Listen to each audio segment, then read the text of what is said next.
Welcome, everybody. It's Saturday Night Alive for the Global Peace Tribe, and you are part of our early Zoom Room show. And it's great to have all of you with us. Welcome. We always appreciate our friends and fans that are here right when we start at 5:30. And we've got a really special early Zoom Room show for you, a chat with Gary Zukav and Linda Francis. We've been wanting to have Gary on the show since the beginning, and thank you, Cornflower, wherever you are, for making the connection to Gary and Linda, and we're really looking forward to having that chat. And a reminder to everybody, open up the chat box and tell us your name and where you're from. I see we already have over 50 of you with us, and we always enjoy knowing who's with us, where you're from, and this very first 25 minutes is our chance to connect with you, our close friends and fans. So please do share that with us. Tonight's show is all about spiritual wisdom from all over the world.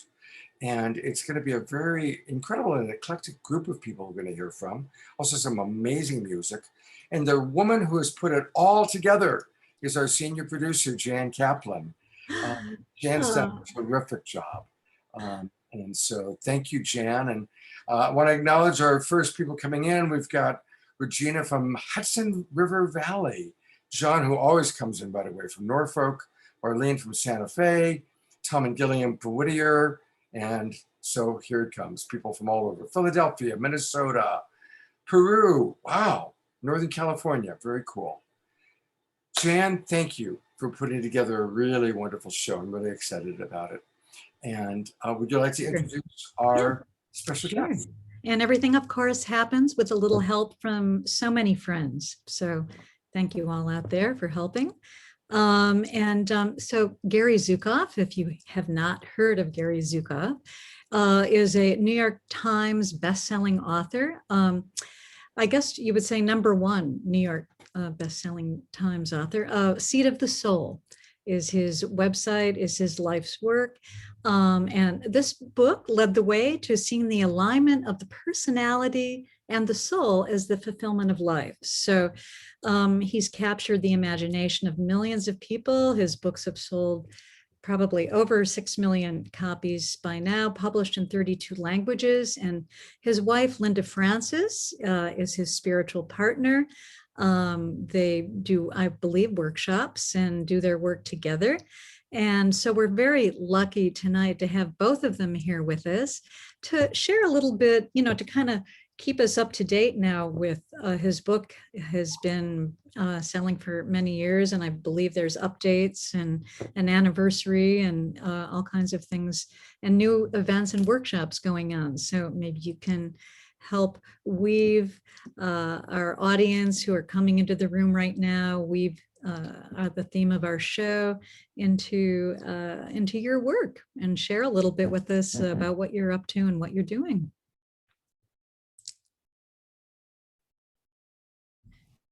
Thank you, Jan. Thank you, Jan. Can you hear us? Yeah, yes, really well. Okay. Thank you. And thank you, Scott, and thank you, Deborah. And all of you. Yes, yeah, thank it's you. a joy to be here.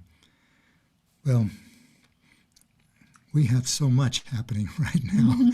I don't know where you'd like us to start. I think the first place I'd like to start is to acknowledge that they're not acknowledged the fact Linda and I are living with awareness of a new human consciousness that's coming into being now and has been coming into being for about a generation and is touching hundreds of millions of people.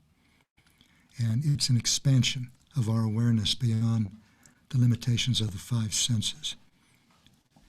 And it's also a redefinition of understanding and the experience of power, from ability to manipulate and control to alignment of the personality with the soul. So everything that we do when we say here or elsewhere is in that context. And I'm so grateful to be here and to share these things.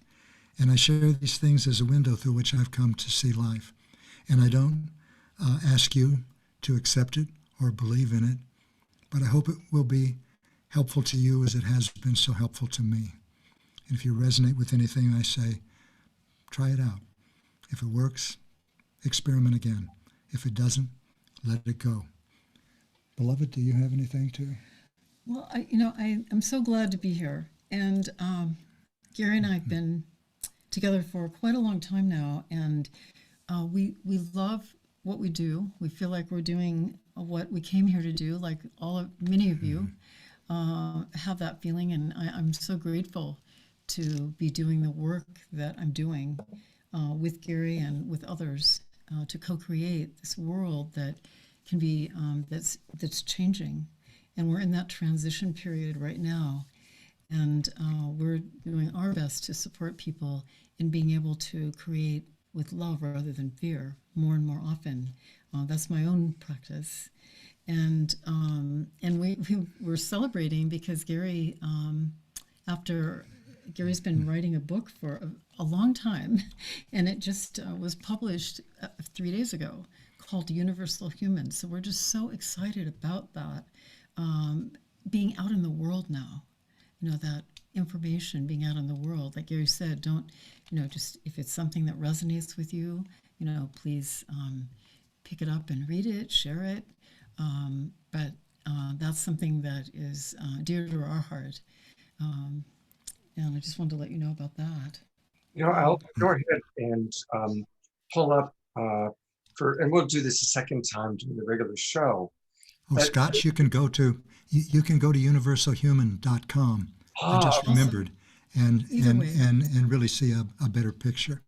Okay, so it'll take me a minute to do that. Yeah, Linda said I've been working on it for a long time. That's another way of saying it's been working on me for a long time. About 33 years. And I really am so delighted to be able to share it with the world. And it's not only about authentic power, which is alignment of your personality with your soul, and about spiritual partnerships, which are partnerships between equals for the purpose of spiritual growth. But it's also about everything in the new consciousness, because the new consciousness redefines all human experience. It redefines our experience of ourselves, of one another, of the world, of the universe, of community, of relationship, of nation, of ethnic group, of gender. It's that big. And Universal Human looks at all of those things. It also looks at why our social structures are disintegrating and why they can't be repaired. Because they're not broken. They're obsolete. And what might replace them? And no one knows that, of course, but at least we can we can see the outlines of what's coming in commerce, in education, in healthcare, in jurisprudence, in science, even in the military. So that's Universal Human. I do have the website up now, and we'll pull it up and show it again later in the show. But for our early Zoom roomers, universalhuman.com. And congratulations, giving birth to another child here. Well, it's a mutual birthing process. I first discovered non-physical reality when I was writing a book on quantum physics called The Dancing Woolly Masters. And I discovered after 6 months and 6 chapters, none of which I used my outlines to write, that the chapters fit together perfectly. And I didn't do it. So I started to think, who did? How could that have happened? And that's when I discovered that I wasn't alone in this process. And I'm not a channel. It was work. It is work for me to write a book. It's joyful work, but it's work. But I discovered that I'm not alone. And I discovered that it's not possible for anyone to be alone. And that every creation is a co-creation. And that was such a new experience for me that I decided in that moment that I wanted to live my life the way this book was being written, which was spontaneously, intelligently, and joyfully. And that was in the mid-1970s. I was writing this in around 75 to 78, and it got published in 79. So I have moved a little down that road since then. I have further to go, but I know how much my life has changed from those days in San Francisco. I mean, changed a lot. And I don't consider myself an especially special in any way. I used to a whole lot, but I've come to see that's not something that is the reality. Mm-hmm. And if I can make these transformations in myself, anyone can. Mm-hmm. And they're big transformations. I was addicted to sex, not in a way of imposing myself on others. The women I was drawn to were drawn equally to me. We both wanted the same thing. And I was proud of the fact that I had so much sex with so many women, and none of them meant anything to me until I realized that I didn't mean anything more to them. And that was another turning point. So I'm saying these things to show you that anger, motorcycles, drugs, women, but not in a connected way, were all part of my life, and my life now has changed in radical ways. And I've discovered that I love people, and I've discovered that I can actually connect with people, and that it's a real joy, it's a real pleasure. I've also discovered that there are parts of my personality that do not do this or anything like it, and they are parts that originate in fear, such as anger, resentment, jealousy, superiority and entitlement, inferiority and needing to please. But I can recognize those parts now and challenge them when they're active in me. Wow. And choose instead to act from a loving part of my personality, like gratitude or appreciation or caring or patience or awe of the universe. In other words, using emotional awareness and my free will, my volition, with guidance from intuition, which is part of our new consciousness. I have already changed my life considerably, and I love sharing that because it's real. Beloved, I've been talking a lot. Do you have anything to add? I would say that we've been sharing that together. When I met Gary, actually, I'd read The Dancing Woolly Masters in 1979, and I was really moved by what quantum physicists were understanding about reality. And it was different than what they thought, that we're all connected, and things along that line. And I was so excited about that, because at that time I hadn't really talked to anybody about things like that. And then when I saw Gary's name on a book 10 years later, 1989, I said, I'm going to read whatever this author writes. And so I read The Seat of the Soul, and it changed my whole way of looking at my life. I actually knew what was in the book inside of me. I just knew the things that he had said, many of them, and it was resonant with me in such a deep way. No one had ever said those things to me. No one. And so about 3 years later, we were connected. I'd say the universe connected us about three or 4 years later, and ever since then, we have been I'd say, working on our spiritual partnership, creating authentic power. I create authentic power myself, and I do my best to support my beloved. And we have been, as soon as we realized we wanted to share what we were learning with people, the very best of what we were learning. And so that's what we've been doing all these years through retreats and mostly retreats, but now we're expanding ourselves, which is really exciting. We're opening up a community and a soul school community, and creating courses, online courses, as well as events that are live online like you're doing here. I love this.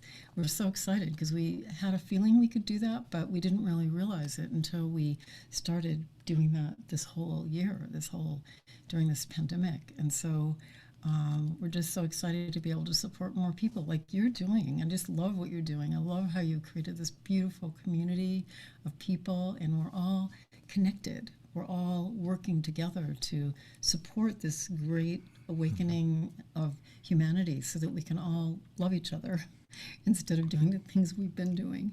And so it's so good to be with everyone here and be able to share with all of you about our part of it.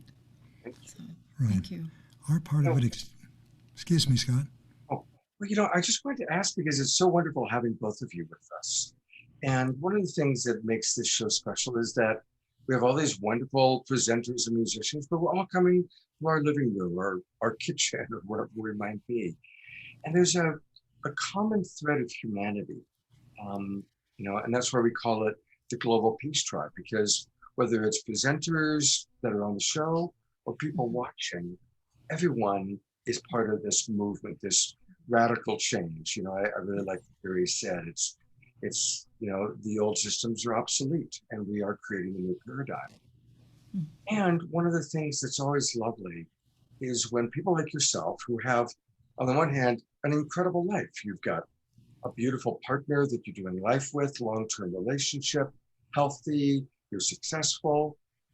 But it's also always helpful to hear, without digging too deep, what are some of your challenges? What are some of the things that you're working on?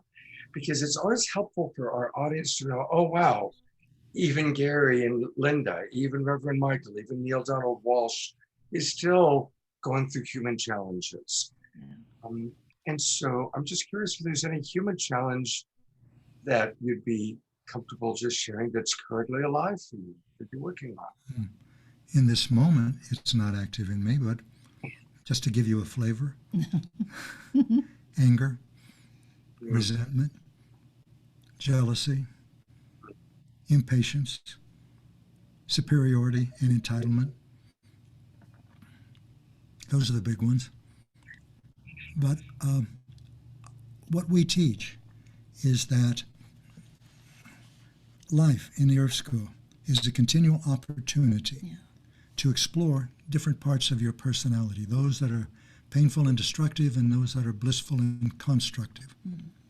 But first you have to develop the ability, and that's emotional awareness, and that's in the seat of the soul and emotional awareness. Universal human. Then you have to make a decision about what you're going to do. So, for example, if I'm angry or I'm impatient with Linda, I can feel it somatically in my body, and emotional awareness shows you how to do that. And then, even though it hurts, and I'm right, from the perspective of this frightened part of my personality, every frightened part of every personality is righteous. It's right. It knows it, and it lets other people know it.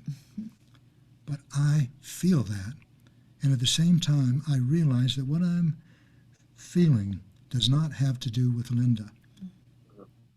That the universe, the world, the Earth School, however you put it, has activated a part in me that I know well because I've experienced it many times. And it's up to me to move beyond the control of this part of my personality if I'm going to give the gifts that I'm born to give. And so I put my attention on that, on changing me, the internal dynamic that is producing these painful emotions and comparative thoughts and judgmental thoughts. And I take it away from trying to change the world, which in this example is Linda. But it can be anything. Spiritual partnership between equals for the purpose of spiritual growth is not only a couples dynamic. We can create a spiritual partnership between us if we have the commitment and the courage and the understanding. For example, at the heart of creating authentic power is becoming aware of your intention. And intention is a quality of consciousness that infuses a deed or a word. And if that energy that infuses the deed or the word is love, it creates very different consequences than when the deed or the word is infused by fear. If I give a contribution in December to a nonprofit, and I do it because I want a tax benefit, that's fear. If I do it because I want a self-image as a philanthropist, that's fear. If I do it because I want people to think I'm generous, that's fear. And all of those create not constructive consequences for me.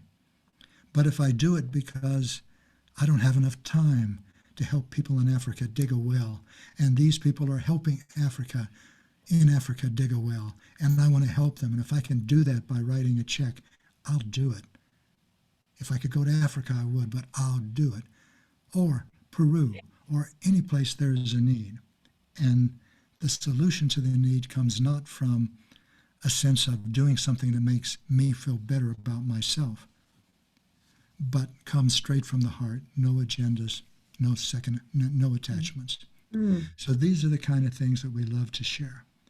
And they're pretty easy to understand, but the doing of it is the challenge for me. The doing of it is, and Scott, to your point, for everyone that's here, I feel like I'm always do my best to be aware of what's going on in my body, what emotions are coming up in my energy centers, meaning chakras, and notice what I'm feeling, so that I can be aware right away if there's fear, which would be painful or uncomfortable, or if there's love active in me, so that I can make a better choice. And sometimes I don't make a better choice. Sometimes I don't. But I do my best to not get angry with myself, which would be another choice in fear. Not be disappointed with myself, but to say, okay, now I felt this, I saw myself do this again, and I'm setting my intention not to do it again, but not to make myself wrong for doing it, for acting in fear again. So for me, it's an ongoing thing. I do my best. I set my intention. I'm aware as much as possible, and know that my life is an ongoing process of learning and going deeper with every part of my personality. It's always that way, and I don't know when it will end. I don't know when I'll be enlightened and I never feel any fear. I don't know if that will ever happen, but it doesn't really matter to me. What matters to me is that I do my best to be present, to notice what I'm feeling, and to make better choices all the time. And that's what I've been doing for as soon as I recognized that's what I could do, I began to do that. Instead of thinking of myself as a jealous person, I realized it was a part of my personality. And I could change that by challenging it, not let it control me. I couldn't stop it from coming up in me, but I can choose whether I'm going to act on it or not. That's right. That's right. The goal is not to escape pain. The goal is to develop the ability to move through life with an empowered heart, without attachment to the outcome. Yes. And that's doable. And that's what we love to share. Great advice. Great advice. Nice to have all these choices. I'm so grateful for your honesty. And Eleanor in our chat box writes, I appreciate that you are both being so real, vulnerable, and honest. It helps the rest of us to do so as well. And that's why I asked that question. The wisdom that both of you have shared is so powerful. We've only got 3 minutes before I've got to get ready to take us on Facebook, but quick question. I mean, it's something that could be a whole discussion, but when Linda talked about that longing for enlightenment, or to be in that state on a regular basis, and isn't it more, at least what I've observed, and I'm blessed in that I meet with every week amazing people, that it's not that we reach that place all the time, but that we have a series of enlightened moments where we find ourselves fully present. And it can switch back and forth. We're fully present, and then we go unconscious. And then we're fully present, and then we go unconscious. And most of us, we are spending more time as we evolve in the presence place. But I don't know if I've met anybody that's there all the time. And so I'm just curious if you have any thoughts about that. Yes. Creating authentic power is becoming the authority in your own life. Or here's another way of describing it. You develop the ability to distinguish within yourself between love and fear, and choose love all the time, no matter what's happening inside of you, such as jealousy or vengeance, or what's happening outside of you, such as another 9/11 type event. we have, in my experience, a sacred contract with the universe. And as we move in the direction that our soul wants to move, which is in the direction of that agreement, meaning begins to enter my life. If I'm going in the opposite direction, my life's meaning starts to drain from my life. So meaning is your compass. It's like your spiritual GPS. If you're not doing something that is meaningful, fulfilling, vitalizing, energizing, and gives you a sense of love of life, try something else, because you are in the earth school in order to experiment like this, to learn everything within you that prevents you from loving, to move beyond the control of it, so that love can enter your awareness more and more, and eventually it fills your awareness. That's the path. That's why we give events. We're giving one in July called The Journey to the Soul, and it's on the website, Seed of the Soul. Beautiful. We're going to tell you in that journey the same thing that we're telling you now, sometimes word for word, but you're going to have a chance to practice it, to put it into use in your own life and see for yourself if it works or not. That's the thing. Beautiful. Thank you so much, Gary and Linda. Luckily, they're going to be back during our show. And just a reminder that Gary has just finished a brand new book called Universal Human. And you can learn all about it by going to universalhuman.com. And I know that I'm looking forward to that. So thank you both so very, very much. I'm going to get us ready to go Good to be with you. live on Zoom. Chief Phil, quick question for you, sir. I did download your slides. Yeah. So when I'm going to need for you to direct me when to go to the slideshow, Yes. because we either see the slides or we see you. And then when they're up, you always have to tell me, just say click, and I'll always click to the next one. Yeah, and brother, so I know about how much time we have. So I'll decide whether it's just a prayer. We've got you for 10 minutes. Okay, all right. Yeah. Very good. All right, thank you, Phil. Welcome, everybody. We are about to go live on Facebook. Again, See you, brother Gary. Beloved one. so appreciate all of our friends that are, got about 150 people in the Zoom room. A lot more are going to come in, but continue to let us know where you're from. I see we've got people from Pennsylvania and the Pacific Northwest and all over the world. So let us know where you're from, because it's always really exciting. And I'm about to take us live on Facebook.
Welcome, everybody. It is Saturday Night Alive for you, the Global Peace Tribe. It is Saturday night, June 26th, 2021. And I always put that date in there because more and more people are watching our show down the line on our YouTube channel. So, of course, a big welcome to all of you live in our Zoom room. A big welcome to all of you live watching us on Facebook or the different YouTube channels. And also a special hello to anybody watching us even in the future. You all are welcome, because we're all members of this incredible growing tribe of imaginal cells finding each other and co-creating the new world. Tonight's show is our very last episode of season 5. We kind of go on a quarterly basis, and we have put together a wonderful, wonderful show. It's got just amazing teachers, presenters, music, and we're really excited about it. And for those of you that are watching on Facebook or YouTube, come on into our Zoom room. Come in directly, because it's a really great way that you can interact more easily with all of our wonderful presenters and performers. And it's easy. Just go to globalpeacetribe.com, globalpeacetribe.com, and register. It takes about a minute. What's nice about that is we have your email address. Don't worry, we save it. It's only for us. But then you'll get an email on Monday that gives you the access to the replay and also how to access our previous shows. And I think this is our 67th show. Each one is about 3 hours filled with amazing people. So there's a lot. And we also are now doing more and more events, and we want you to know about these events. So please come on into our Zoom room by registering at globalpeacetribe.com. And again, for those of you in the Zoom room, we've got a couple of hundred of you now, continue to let us know where you're from. We've got people from all over the world tuning in. I want to thank our sponsor and our executive producer who has made this show happen. This is our dear friend, Jay Mayer, and the founder of Light Touch. And you're going to be having a chance to experience a couple of wonderful Light Touch videos that Jay created. And then our senior producer who's put this show together, the lovely Jan Kaplan, who's also going to be a co-host for us tonight. So thank you, Jay. Thank you, Jan, for all that you do. And we're looking forward to hearing from you a little bit later on in the show. And with no further ado, it's my pleasure to turn it over to my partner, Deborah Giusti. Thank you, Scott, and welcome everyone. This is our 67th show, the last show of season 5, Time to Thrive, and we are launching season 6, An Incredible Mix, making contact, building connections, and raising consciousness. And remember, we always have a new Zoom link on every season, so please register and get your new Zoom link. And we thank you so much for your donations when you register and when you give to our GoFundMe, because we share this show for free to you and we request donations to help us produce these incredible shows every Saturday night that we've done since April 2020. And this is going to be another amazing show. Our theme is building our harmonious future with Indigenous and spiritual wisdom. We are celebrating an amazing close of World Unity Week today. We did a great show last week that honored them, and they've been having broadcasts every single day, celebrating diversity of our planet and including people from all over the world as we empower each other to help create transformational change in our world. So in this show, we are honoring the spiritual wisdom of the people that are close to the earth, the Indigenous, but also we're honoring the modern wisdom keepers of modern cultures now as we come together and unite this wisdom that can really change our world. So what does it take to build our harmonious future? And how can we apply Indigenous wisdom and spiritual wisdom from our modern wisdom keepers as we birth the new vision of a unified and harmonious world that we want to inspire, where we include everyone, we honor ourselves, and we honor Mother Earth. And we've got a great group of presenters and musical performers, as usual tonight, to honor that theme, and I'd love to introduce them to you now. We have Gary Zukav with his partner, Linda Francis. Gary is author of 4 consecutive New York Times bestsellers, and the one that he's most famous for, his bestseller, The Seed of the Soul. And this leads the way to seeing the alignment of the personality and the soul as the fulfillment of life. It's captured the imagination of millions. Welcome, Gary and Linda. And Thank you, Deborah. yes, welcome. Thank you. And we're happy to have again one of our favorite, Chief Phil Lane. He's an enrolled member of the Yonkan Dakota Chickasaw Nations, and he's internationally recognized leader in human and community development. And he has extensive experience in his own cultural traditions, and he's also an award-winning author and film producer. Welcome, Chief Phil. Happy to be here. And we're very happy to have, for the first time, taught Erick Gonzalez. Over a 40-year period, Erick has traveled and trained under and initiated with spiritual elders from Mexico, Colombia, Peru, Guatemala, throughout North America. And he carries the responsibility now of spiritual leaders, teacher, and earth wisdom teachers in traditional Indigenous circles. Welcome, Erick. We are also going to be featuring Andrew Harvey. He is the founder of the Institute of Sacred Activism, international organization focused on inviting concerned people to take up the challenge. He's going to be coming to us on video tonight. And we're also going to have one of the producers of World Unity Week, Becky Suzik. She is a joyful mixed media creator, collaborator. She's one of the main organizers, which was a very enriching international conference that happened this last week. And we're going to hear from Becky all about it and get the highlights on that. Welcome. One word, just joy.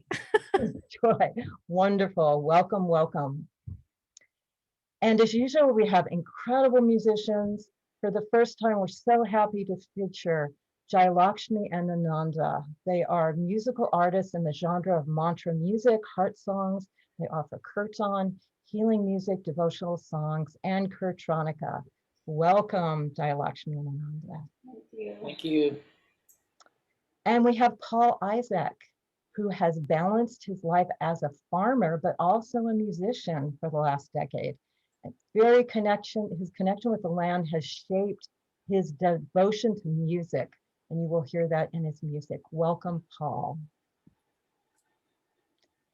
And we're going to feature one of our favorite Native American musicians who is most celebrated. She is an award winner, gifted singer-songwriter. She's a Grammy Award winner with 3 nominations and an Emmy nominee. This is Joanne Shenandoah, and she's going to come to us through video tonight. And we're also going to be featuring Rocky Dawuni. He is a Grammy-nominated musician, activist. He straddles the boundaries between Africa, the Caribbean, US, Afro roots, incredible musician. He's performed with Stevie Wonder, Peter Gabriel, Jason Mraz, John Legend, and many others. And we're also happy to have back again Heather Rogers. She's an award-winning magician, precision performance speaker, and epigenetics human potential coach. She has presented magical programs of over 4,000 public and private events. Even she was there at the Barack Obama's inaugural ball in Washington, D.C. So happy to have you back again, Heather. And we always use this format to generate green love to give out to organizations. We started this at the beginning. We funded probably about 50 community organizations as you donate during the show and after, as we send you the email afterwards, and this green love goes out. But tonight, we're going to ask for support for Saturday Night Alive because we are launching season 6. It takes a lot to produce it. So we're asking for that green love for our GoFundMe for Saturday Night Alive. And so we'll be putting the link in the chat room. We appreciate all that you can give, and we'll share more about that later. And so thank you so much for joining us. It's going to be an incredible show. And Scott, do you want to bring some music on? Absolutely. We always love starting with music. And it's really, really cool that we've got Ananda and Jaya Lakshmi. I've known Jaya Lakshmi for a very, very long time. And so it's wonderful to have her back on. She's got an amazing voice. And I've been following her and Ananda as they've been creating so much together for many, many years now. For any of you who aren't familiar with them, they're musical artists in the genre of mantra music and heart songs. And they offer this unique mix of kirtan, healing mantra music, singer-songwriter, devotional English songs. They're known for their powerful blend of modern and ancient soundscapes. So it's great to have them. Since 2011, they've released over 16 albums. And up until a certain pandemic, they were touring, averaging 200 events per year. And they also hold their own retreats. Their latest musical release is Lakshmi Dreams. So with no further ado, thank you so much for being with us. And we're looking forward to hearing your beautiful music.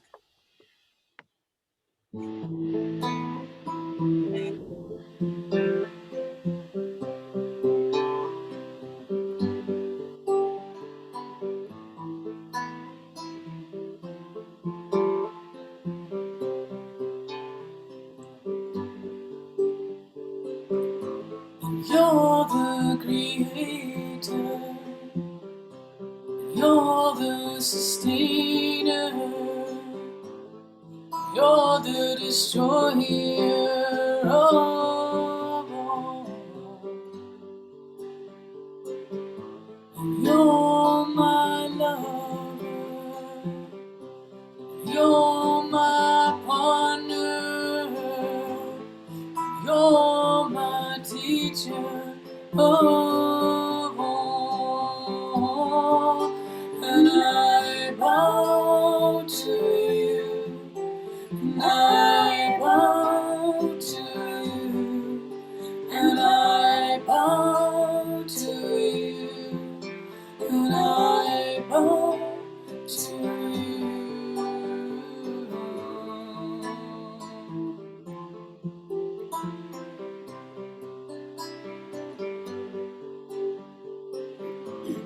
You're the earth from which all things grow. You're the water, the eternal flow. You're the fire that glows on and on. You're the air I breathe in for this song, and I bow to you, and I bow to you, and I bow to you, and I bow to you.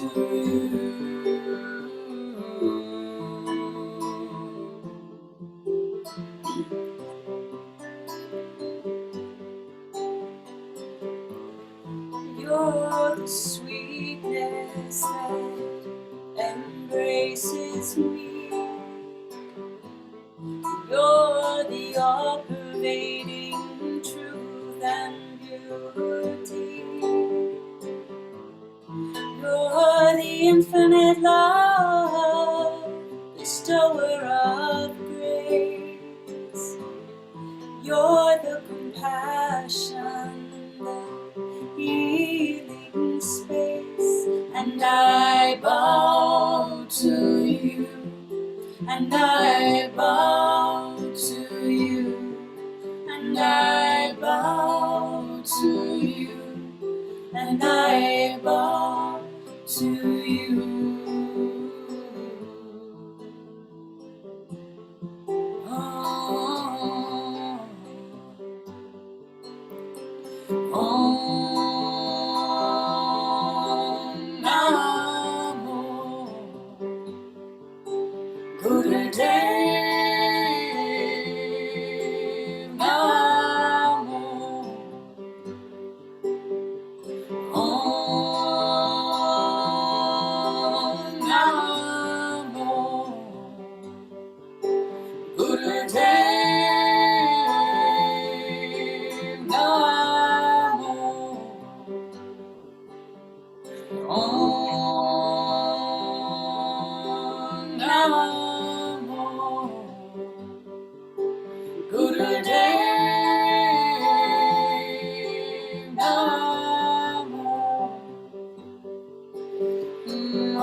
Satguru Name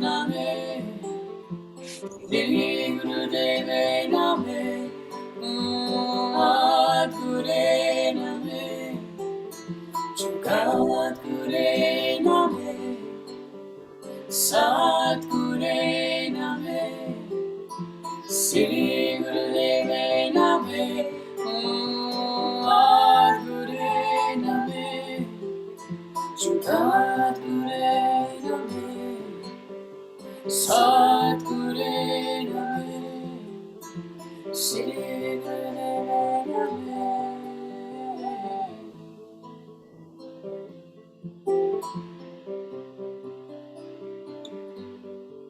And I bow to you, and I bow to you, and I bow to you, and I bow to you, and I bow to you, and I bow to you.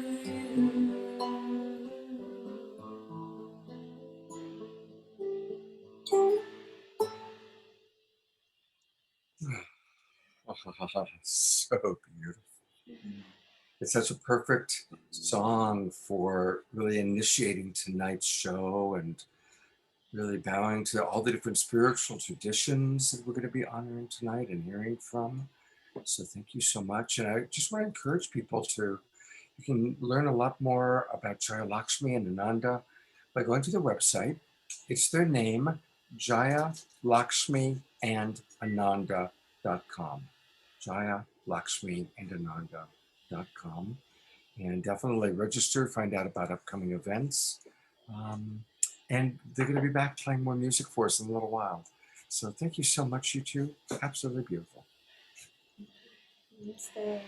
Namaste. Thank you, guys. All right. And to introduce our first presenter, one of our favorite people, Ms. Deborah. Thank you, Scott. And beautiful Jaya, Lakshmi, and Ananda. Such a beautiful way to start this amazing show. Much love. And this is another incredible way to start this show with our first presenter, Chief Phil Lane. He's been on our show several times and we love him. We love his passion, his commitment, his dedication to righting the wrongs that are happening now and taking us to the next level. He's an enrolled member of the Yonkan Dakota Chickasaw Nation. He's internationally recognized as a leader in human and community development, and he's received national and international recognition for his work in promoting freedom and justice for Indigenous peoples. And we love his passion, we love his wisdom, and he was a big part of World Unity Week as well.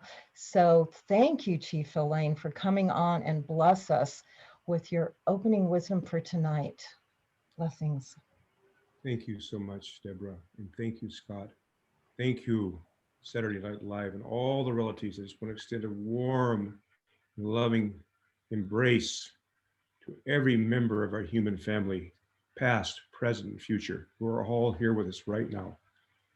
And I want to say that the outcome of the first year since we inaugurated the Union of the Condor, the Quetzal, and Eagle on June 20th, 2020, has been an extraordinary year, extraordinary. And World Unity Week, without question, has formed the foundation spiritually, culturally, interculturally, technologically, most of all spiritually, to be able to manifest the beginning of peace on earth by 2030, without question. Now, what the nation states is going to cause them to come together and forever banish war from the face of the earth, I'm not sure, but it will happen. Our prophecies are very clear.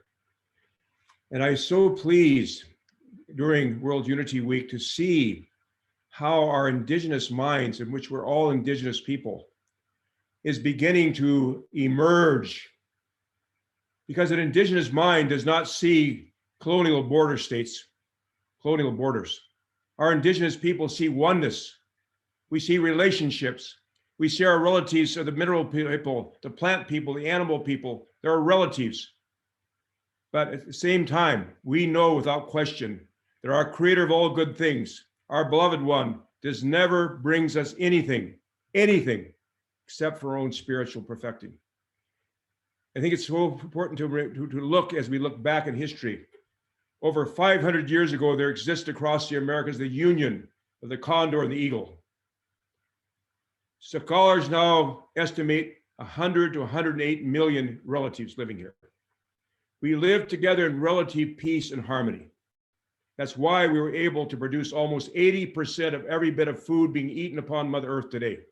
That's why, through our own sacred teachers, the white buffalo calf woman, the peacemaker, Quetzalcoatl, sweet medicine, Viracocha, Mako Kapak, and so many others, we were able to understand and realize the spiritual teachings of all faiths and traditions. Because this day has been prophesied without question. And so it was.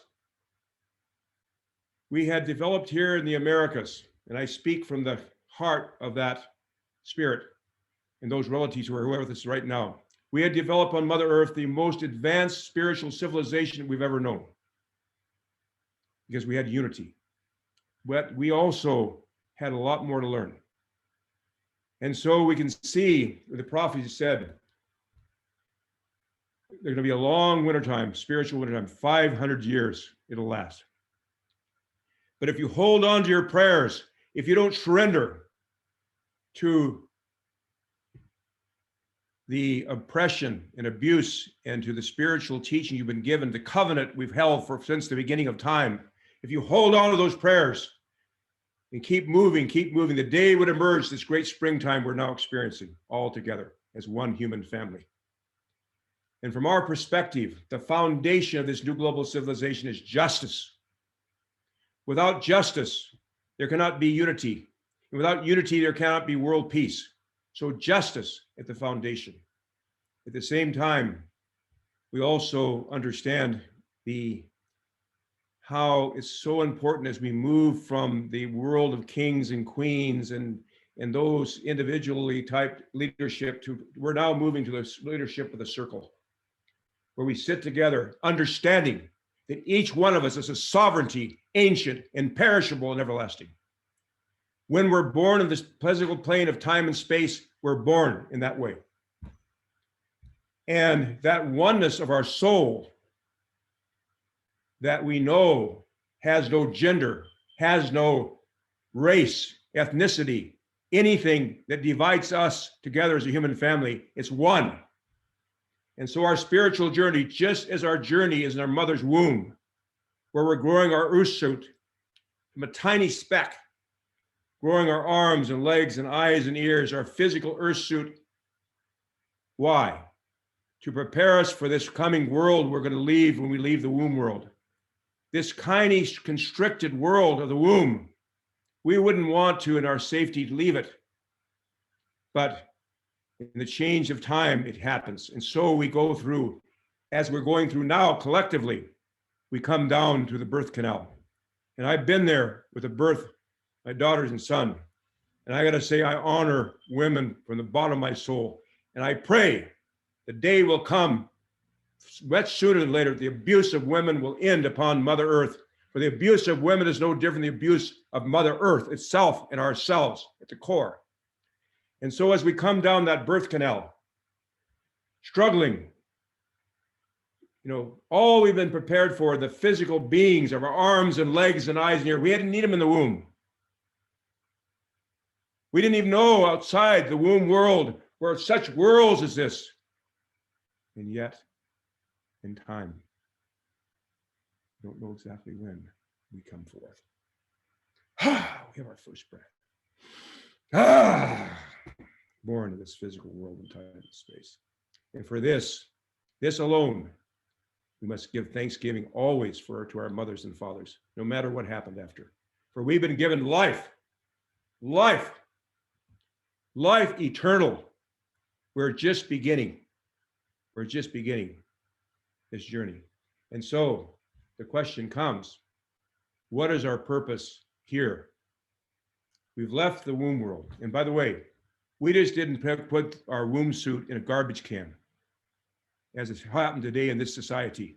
We took that with great love and respect and honor and put it in a sacred place and honored and prayed, because we knew that you might say womb suit connected us to that world beyond. And so the elders tell us our purpose here is to grow our arms and legs and ears spiritually, the spiritual arms and legs and eyes and ears, and the qualities, spiritual qualities we need when we leave this physical plane of time and space, which is a comparison to the worlds yet to come, is no different in comparing the baby in the mother's womb. When we're in the mother's womb, think of the comparison, being there in the mother's womb to this universe. That's how much greater the spiritual worlds are yet to come, without question. And so we've come to that time, just like from infancy, childhood, adulthood, we've now come to our spiritual maturity collectively as a human family, which we're entering into. A time very vast. So I was going to show a slide thing, I put it in the text because I felt it's more important just to share incredible unfolding that's happening, this awakening. We are one human family. And so I'd like to close, if I may, with a prayer. A prayer, and I want to greet my dear brother, Gary Zukav. I've been after him to write that book about the universal human for more than 25 years. And he is a dear beloved relative of my mother and father. He's adopted. He's the only person outside our culture my father ever put on a vision quest. And I want to say, brother, and your beloved Linda, God bless you both. You helped me so much in my life. So I want to include them in our prayers, all of us in our prayers, as we move forward to this new day. Oten Kashlawa Kantaga, creator of the universe, most beloved one, all powerful one, most kind one, most compassionate one, ever forgiving one, most tender one, O ancient of days, O blessed beauty. We call upon your holy power at this time, surrounded by our ancestors, past, present, and future together, all giving thanksgiving for all that's unfolded to this beautiful day. It's been long prophesied. Poets have wished to be at this day that we're all part of. We give thanksgiving in that way. Thanksgiving so much. We know you're with us closer than our closest vein at all times and all places, no matter how much alone it seems we are sometimes. We have our choices to make. And Takashla Wakantaka, we call upon all those tribes and nations of the East, from where comes the red sunrise, and thanksgiving have come together in unity and harmony and oneness. And that new dawn of a new dawning civilization is beginning to be seen everywhere all at once, more and more. And caution, we call upon all those tribes and nations of the South, from where comes new life. And we welcome new life, a new springtime upon this Mother Earth. We give thanksgiving for all the relatives of the South and all good things that come. We give thanksgiving to the West, from where comes thunder, lightning, and rain. We call upon all those tribes and nations of the West to come together in unity and harmony and oneness and give thanksgiving. And we ask that we might awaken to the spiritual power of thunder, lightning, and rain. Our souls might awaken to this new day, the day that shall not be followed by night, as prophesied by all our sacred prophecies everywhere on Mother Earth. Most beloved one, all powerful one, ever forgiving one. We call upon all those nations, tribes and nations of the North, from where comes the white snow, all those energies from the North might come together in unity and harmony. We give thanksgiving for that. We ask that those spiritual powers, the north wind might so cleanse and purify our hearts that nothing remains within us except our oneness with our beloved Creator and with our ancestors right here and now. In Dakashla Wakanaka, we humble ourselves before Father Sky. At the same time, Creator, I ask forgiveness for mankind, because we have brought our civilization to this point. We elders have full responsibility where we're at right now. So I ask you to pity us men in our awkward ways. At the same time, we know there's always a divine plan. And we know this is the time of the emergence of womankind, the female, feminine dimensions of who each of us carry in our souls as one. So we pray, Creator, at this time, and bless and honor all our relatives, all the animal people, all the mineral people, all the plant people who help us along the way. We ask that women, kind, may never, never be abused again. And I ask all the warriors that are here to stand up on behalf of womankind and end this abuse, this trafficking of children, these cruel things that are happening. Same time, the complete faith, Creator, we know without question that there will be peace on earth. It will happen as prayed. A heaven will be on earth. And that's the way it is. So I'm going to conclude with a prayer for unity that I love very deeply in my soul. Oh my God, unite the hearts of thy servants and reveal unto them thy great purpose. May they follow thy commandments and abide in thy law. Help them, O God, in their endeavor and grant them strength to serve thee. O God, lead them not themselves, but guide their steps with light knowledge and cheer their hearts with thy love. Verily, thou art our helper, thy love. And in our Dakota way, when we complete our sharing, and I just love to come here. You know, I tell you what, this Saturday Night Live, I just love this because you open up our hearts. We can share with passion. And sometimes we have to share with passion. Exactly. So I thank you. So I'll finish off in our Dakota way. As hereditary leadership, we conclude with this. Shunkmano he meado, Chinupa Sapa he meado. My name is Shunkmano, a leader of warriors who takes the enemy's best horses, and I stand responsible before the Creator fully for my words and actions. My name is Chinupa Sapa, a sacred black pipe born of thunder, lightning, and rain, and I stand responsible for the Creator for my words and my actions. I want to say, Itakiapi, if I could take this computer and just take it and just bring it to the inmost computer of my soul, I'd do it. And take every one of you right here with me. I'm just going to do this. Oh! Oh! It's time to arise. We got fresh horses. Time to ride. This is what we've been prepared for. All of us, every one of us. We are universal humans. That's what we become. I am a universal human, which means I am all that is, as you are. Souls, ancient and perishable and everlasting. How Chante Washte. Thank you so much, brother, sisters, everyone. How? God bless you, Phil. Thank you so much. We love you. I'm going to go to gallery view for a moment where you just see everybody's delight in who you are and all that you share. You are so beloved. You are our absolute inspirational leader in so many ways. Thank you. And a couple of things. Scott, I gotta say this though. Anything you see in me that you admire, if you didn't have it in yourself, you couldn't see it in me.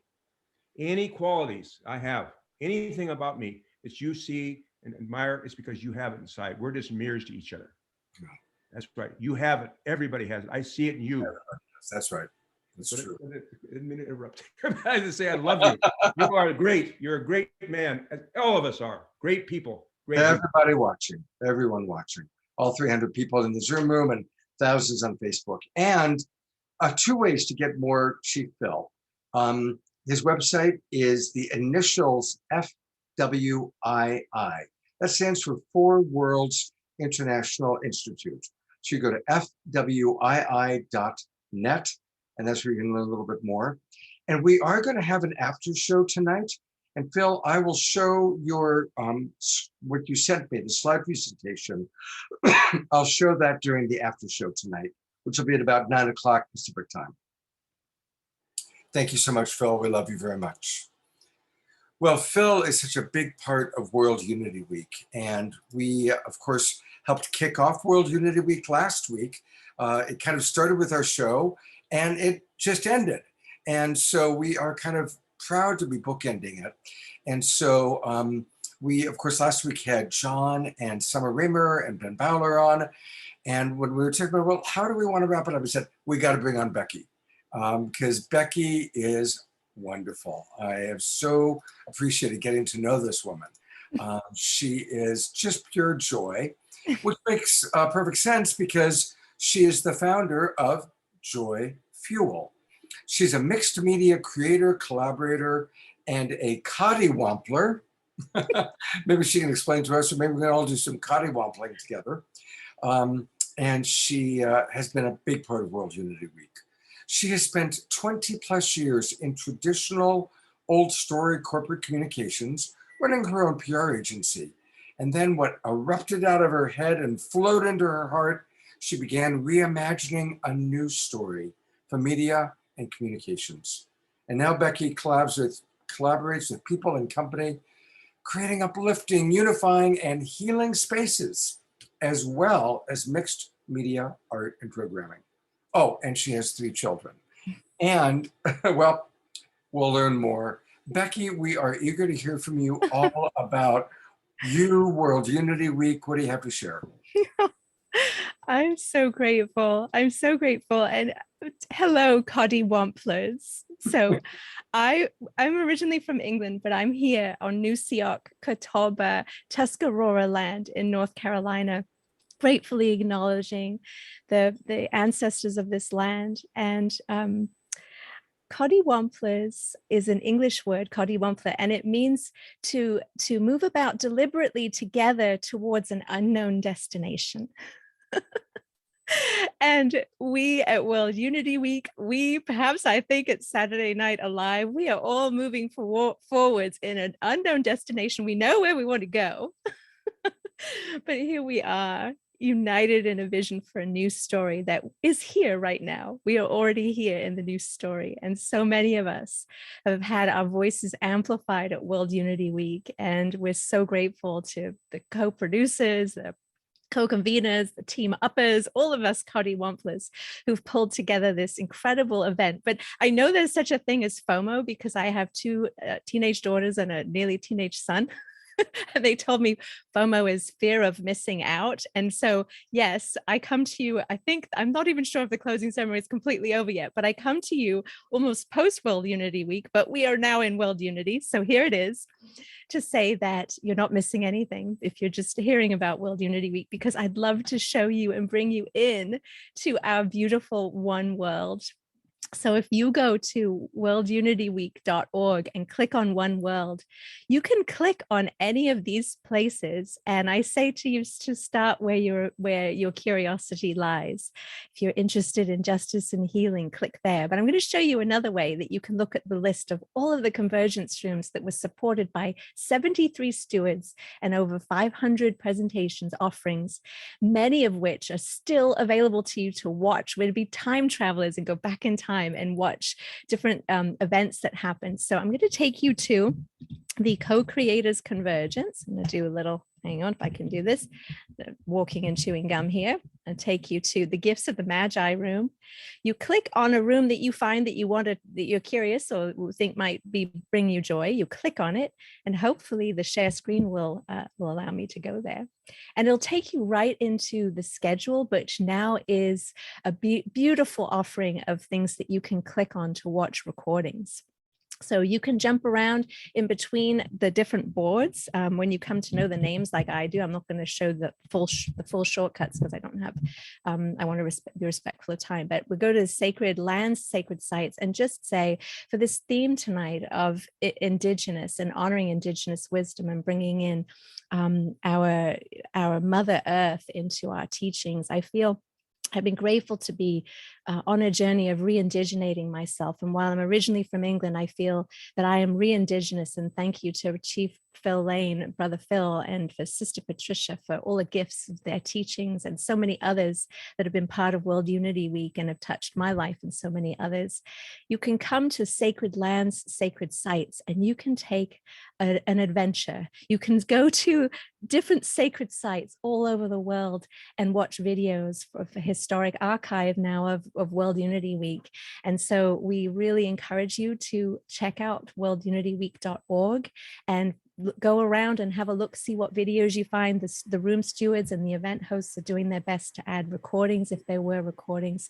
So it's not over. So I'm really just so grateful to everybody who has brought forth their gifts for World Unity Week to remind us that each of us have gifts to give. I'm so grateful. Thank you so much, Scott and Deborah, for having us. Thank you for supporting us. So beautiful. Thank you, Becky. And it's amazing how much you've created. You know, when we had Ben on last week, and I was kind of acknowledging some of the great speakers he's had. And he said, yeah, we have great speakers, but you know what I'm really proud of, Scott? 700 volunteers. 700 people volunteered to help make it happen. And that's what And it also, can I just say one other thing that's like regenerative? So Purpose Earth was our fiscal sponsor, and they're creating a regenerative economy within World Unity Week, in that any funds that are gifted, the event was gifted freely to everyone. So there was no cost to attend, but there is a cost associated with it. And so any funds that are gifted actually go back into grants that are given to people and organizations within the community that actually made World Unity Week. So it's a regenerative economy. It's a new way of using money as an expression of love and backing different things that we really care about. Perfect leading, because I was just going to tell people, we really want to encourage everyone to donate to Purpose Earth. And Deborah's putting the links into Facebook, into our Zoom room. Here it is. And look at, they've raised $132,000 with 143 donors of their $200,000 goal. And they give out grants to amazing people. And I want to show a little video, and then we'll briefly talk about where the money goes. But here's a really special video that'll help you to know a little bit more about Purpose Earth. And this is the time that we need to let go of all of our barriers and the things that told us to not do, you know, and let go of everything and really participate in oneness, humanity, and really care for each other.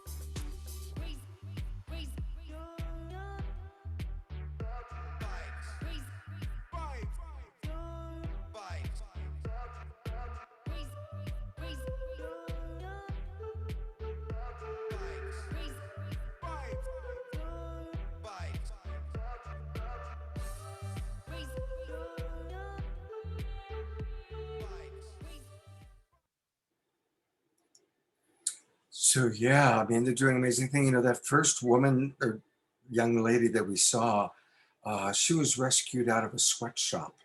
And her story has broken my heart every time I've listened to it, as she talks about the conditions that approximately 40 million children are in right now, conditions of slave labor. And she was rescued from that. She shares her story, and she's one of many amazing beings that has come through World Unity Week that's been supported by Purpose Earth. So again, everybody, please, tonight we're asking people to donate to both Purpose Earth and also to Saturday Night Alive. We're asking for double donations tonight, but please go to Purpose Earth and make a donation. They're doing great, great work. And thank you, Becky, for all that you do and for sharing with us about that. Thank you so very, very much. Thank you. Thank you so much for bringing this work to the hearts of everybody out there. I love everybody here. I'm so grateful for the way everyone's bringing forth your gifts into the world. It's time. Here we are together. We'll do this. Great. Thank you. And, you know, it is all about appreciation and gratitude. And I really want to acknowledge Jay Mayer, who is our sponsor for tonight's show, makes it all happen. And Jay is all about gratitude. And here is a special video he made all about celebration of gratitude. And as we watch this video, take in the blessings, take in the appreciation, because this is in gratitude for our Global Peace Tribe.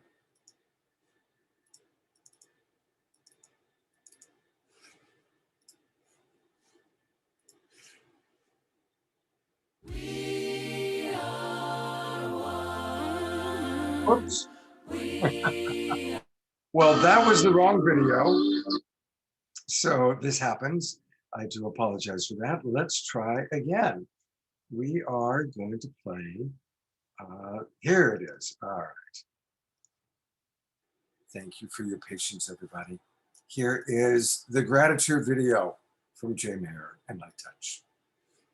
Blessings. Thank you for blessing everyone watching this with your best blessings for everyone. Times 10, times 10, times 10, times 10. Thank you for divine love, for miracles and good fortune. Thank you for blessing everyone watching this with your best blessings for everyone.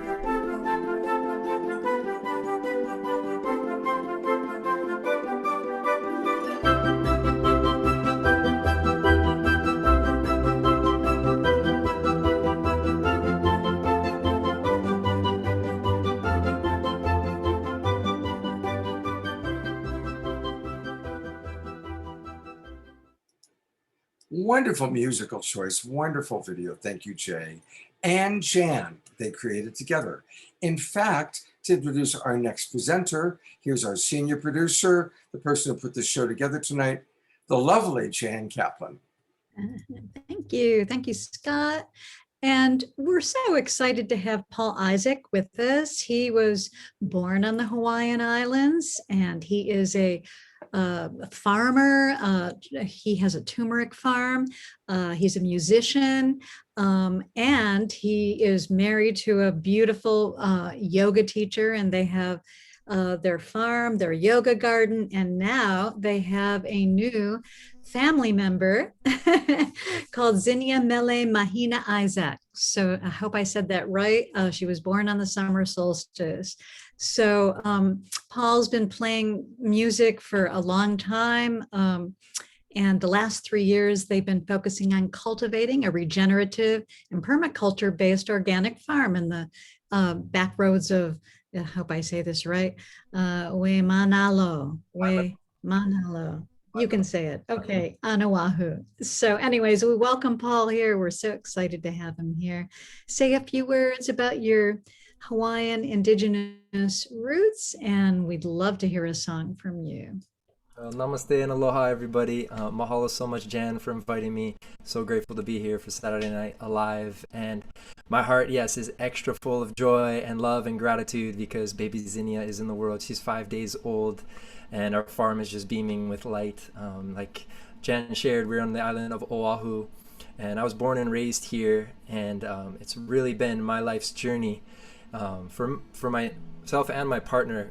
Putting the trinity of yoga, gardening, and music has really brought a depth to our life that has allowed us to go deeper also into the cultural values and wisdom here in Hawaii and what it means to grow food here, what the plant medicine is here, which it's called la'au lapa'au here.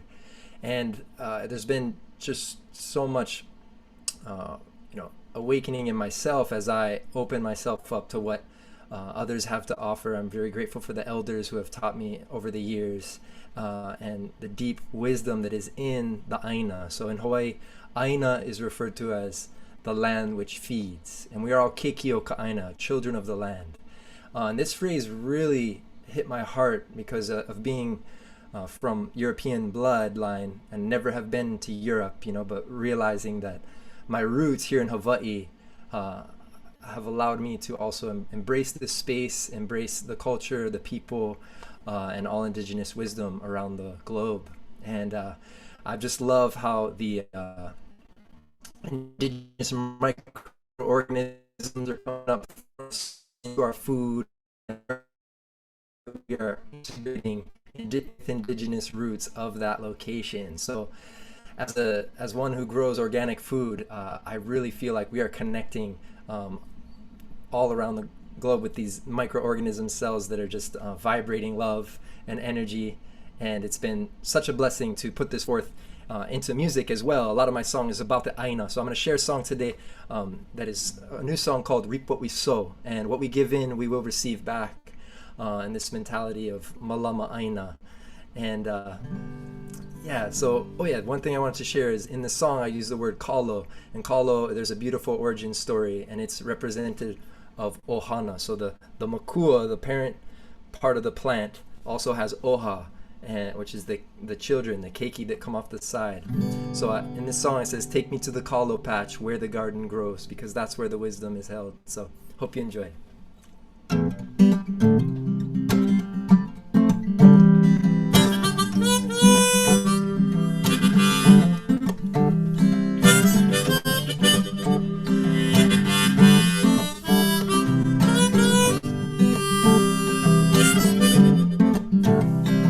I would drop all my worries, drop all my fears. The Aina is calling, she speaks perfectly clear. Respect creation, I will provide. So much to share with you, nothing to hide. Oh, nah. Take me to the kalo patch where the garden grows. Enjoy the fruits of our labors. We reap what we sow. Take me to the kalo patch where the garden grows. The fruits of our labors. We reap what we sow.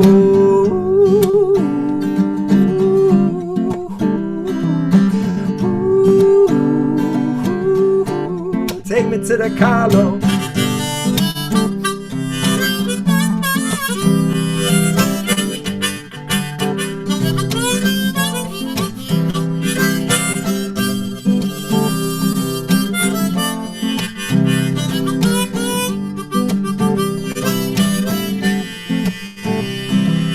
Searching for meaning, I'm searching for faith.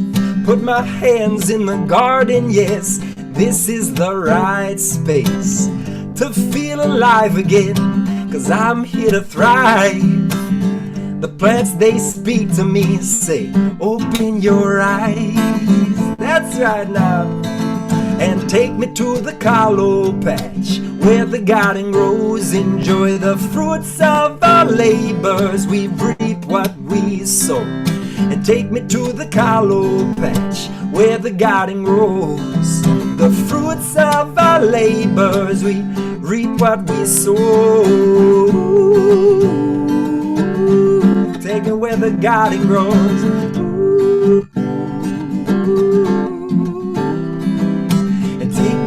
Kalo patch where the garden grows. Enjoy the fruits of our labors. We reap what we sow.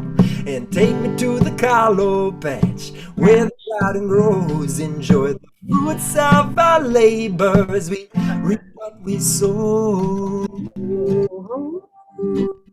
Take me to the kalo.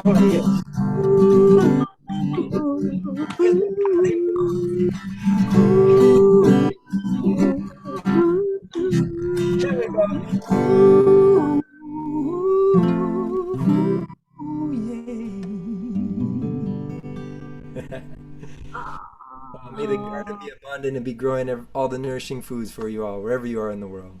Mahalo, mahalo. Thank you so much, Paul. And I just talk about now, take what we just heard of the song and look at that photo. There's Paul with his beloved and a whole lot of turmeric flying towards all of us. And I always want us to support our musical performers. But now that there's a little 5-day-old being that needs to be supported, extra purpose to go to yogardenhawaii.com, yogardenhawaii.com. And what are some things that you guys offer? Say again? What are some of the things, Paul, that we can get from you? So right now we have much abundance of our olena, which is turmeric. You might be familiar with it. It's an herb that grows in the roots similar to ginger. We have both right now. So right now we're looking to sell in powder form or the raw root. So you can actually go on here and get a 10-pound box of turmeric. It's fresh. We're certified organic now, which feels really good to share that with people. We've always been organic, but now we actually have that offering. So yeah, just that right now that's what we have the abundance of, but as you go through the store there, you'll see we have some other things to share, like dried bananas too. Fantastic. Well, thank you, Paul. We're going to play a wonderful video from Paul, also connecting to the earth a little bit later on in the show. But thank you for joining us, Paul, and thank you for all that you do, your music, and bringing us good, healthy, organic food. Really appreciate it. Mahalo. Thank you. Right. And now it's time for some magic. And to tell us all about that, here's Deborah. Thank you, Scott. Yes, we get to continue to raise the fun vibration of the show. Heather Rogers is a nationally known magician. She's an intuitive life strategist, she's a health coach, and she's a mind magician. And her mission is to create experiences that wake people up and organizations up to their extraordinary potential and help them express that. And she's presented at many very large functions like Barack Obama's inaugural ball in DC, as well as Caesar's Palace in Las Vegas. And she's also a certified epigenetics precision health coach who has delivered over 500 intuitive transformational readings. We've had her on the show in the past, and she hasn't been with us for a while, but we've been wanting to have her back. So we're so happy to have her now. Welcome again to Saturday Night Alive, Heather. Hi, everyone. It's wonderful to be back. Yes, this is my 4th appearance, and I just so appreciate an opportunity to share what I've got with you because you have a lot going on. Well, I'd have to say there's so much ancient wisdom being shared here tonight. And I want to elaborate on the diversity conversation so that everyone is included in the future visioning. Did you know that organizations spend $8 billion a year to understand diversity, equity, inclusion when all they need to do is come on this show and all would be made clear? What are they missing out on? You know, neuroscience has taught us all something very important, and that is we share one thing, many things, but there's something we all share in common. The great equalizer, and that is we are all biased. We all are biased, and we can't help it. I have some interesting facts for you. Do you know that on average, men earn $800 a year more per inch of height? Yes, from 5'7" to 6'3", you can cha-ching, think $800 more because of that height. Also, until blind auditions for symphonies, predominantly, overwhelmingly, white men were chosen, but now we have blind auditions, which is great. And we also can have unconscious bias against ourselves. A study showed that when women were reminded of their gender just before taking a math test, they did less well. Isn't that crazy? It's just baffling, that piece. So with all the technology that we have, it turns out that we cannot erase everything we know. We have to add to it with new experiences. Now, I was on the Diversity, Equity, Inclusion Committee for an event association, and we created a survey because we wanted to find out about the members. And we were quite surprised to see how many different people identified differently for their sexual orientation. Some were demi-pansexual, sapiosexual, queer, femme, bigender, and on and on. And I was actually once at a party and a guy used a pickup line. He said, "You know, I am natural sexual." I thought, okay, we got natural sexual to add to that. That didn't appear in the survey, however. So what the survey did was it created an experience for me to expand upon what I knew. And that's how we shift it. Right? We just have to keep creating new experiences. There was a study that showed that white leaders shifted their perspectives by looking at the history of African-American leaders, but it didn't last. They needed to keep saturated in that. So I'll give you an example. It happened 2 weeks ago at an event I did. It was a 40th birthday party in Sacramento. And my client gave me some Facebook addresses, some Facebook pages to research her guests so I could surprise them with impossible information ahead of time. You know, I'd research and get it. And when I looked at these people, I found that some were quite conservative, quite radical. Some were actually flat earth proponents who thought that the insurrection was a really great idea. And when I saw that, I thought, oh my goodness, I need to rethink my program and to make sure I don't alienate them. So segments did get cut from the show. My pet prairie dog Digger did get cut from the show, but would you like to meet my pet prairie dog Digger? This is Digger. Yeah, I'm going to say, this is Digger. He does tricks. You want to know? Digger's really excited to meet you guys. He does tricks. Wait. Sit. Stand up. That was good. That was good. You know, it gets a little out of control. I'm going to have to hypnotize him. Look deep into my eyes. Deeper, digger, deeper, digger.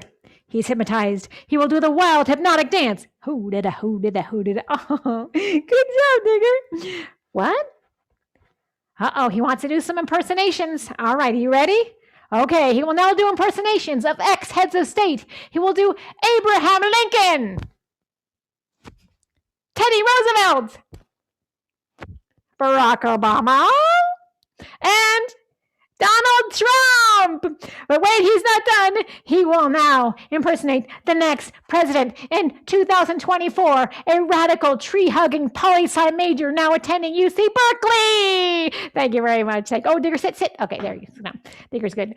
In case, that was one example. I'd like to give you another one that happened last week.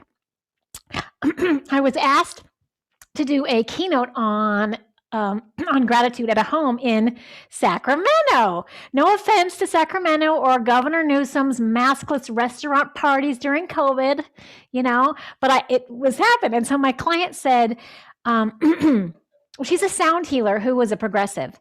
And she said to me, I'm very concerned about you offending my guests, because it happened before with her.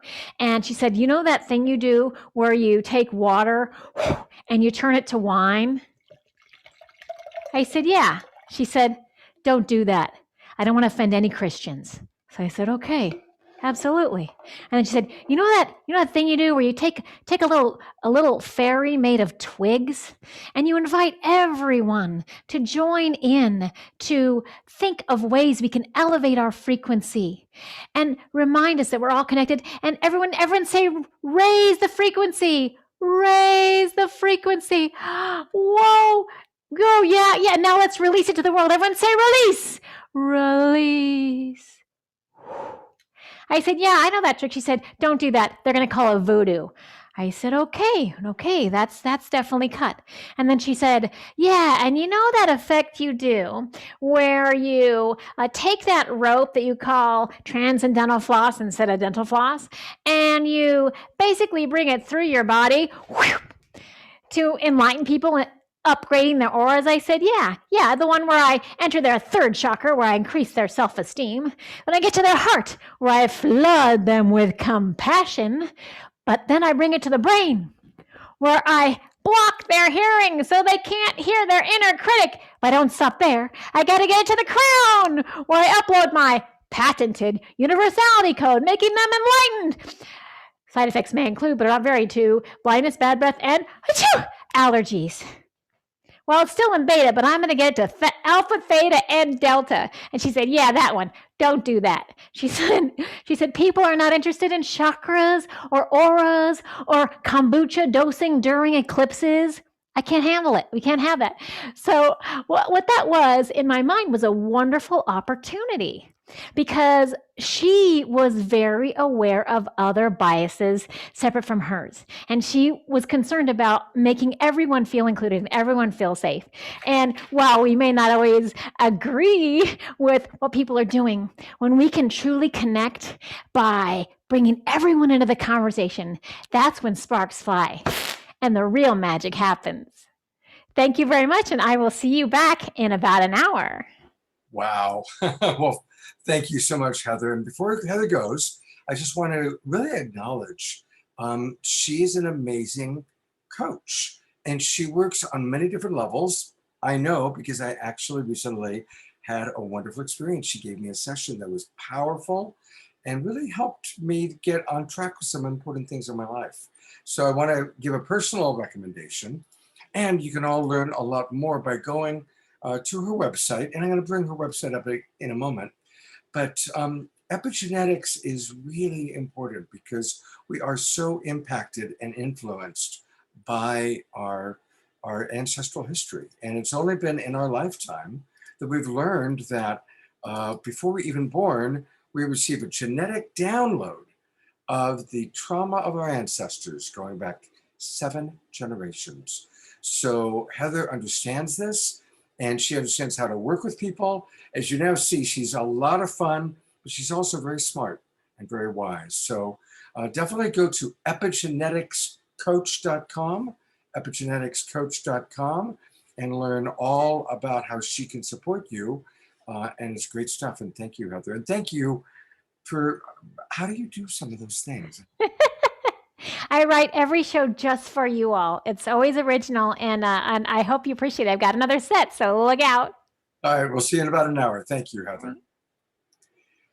You know, one of the things we've been doing on this show for a while now is wisdom jewels. And again, I want to thank Jan and Jay for creating these wisdom jewels. And we always pick something that has to do with the theme of the show. And tonight it's all about spiritual wisdom from different places. We've heard from Chief Phil, who of course is really universal. And of course, that's the thing. Great wisdom, regardless of where it's coming from, has a universality to it. Anyway, I love the quotes that they've chosen. So I invite you to kick back and let's see this week's wisdom jewels.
Great job. Thank you, you guys. I love that you ended with Gary Zukav, who we're going to hear from very shortly. Well, this is the last episode of season 5, A Time to Thrive. And we are now moving forward next week into season 6, an incredible mix. And I want to just acknowledge how amazing it's been. This show that just started as a fundraising event, we thought the pandemic would last a few weeks. And now we're coming out of the pandemic, but this show has become so important to so many people, we're going to continue it on. And we are going to create some new ways of doing things. We've listened to what you've had to say, so we're going to try and tighten it up, make the shows a little bit shorter, a little bit more compact, fewer speakers, so that our speakers and musicians and magician can have a little bit more time. And so we're now building season 6, an incredible mix. And so want to remind you that it is important for everybody to register again. We register on kind of a regular basis. So you do need to re-register, to re-up, if you will, to join us. And What we're going to be doing is one of the other things that's going to be different is for every show, we're going to have a co-host. And we're going to bring on some of your favorite presenters to come on and co-host the shows and co-create. And for the very first show, the one that'll be on next Saturday night, Kristen Hoffman is our co-host, and she has put together something very special. Here's a video to tell you about it.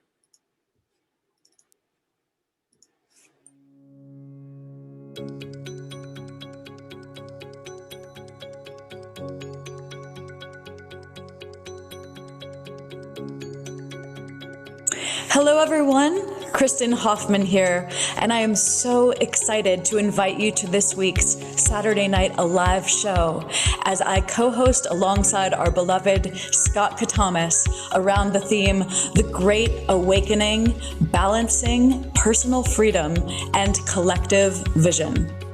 This promises to be a super juicy theme, and I have personally invited some of my favorite visionaries, leaders, mentors, and creative friends to come along for this deep dive conversation and exploration of freedom and our growth together as a collective. So please join us. We are so excited to see you there. These are the guests that are all friends that he's invited to be part of this show. Each and every one of these people are amazing. They're all brand new every night live. So you're going to get a chance to meet a lot of very new people. She's an amazing dancer. He's an amazing musician. Another wonderful musician coming all the way from Australia. He's an Aboriginal.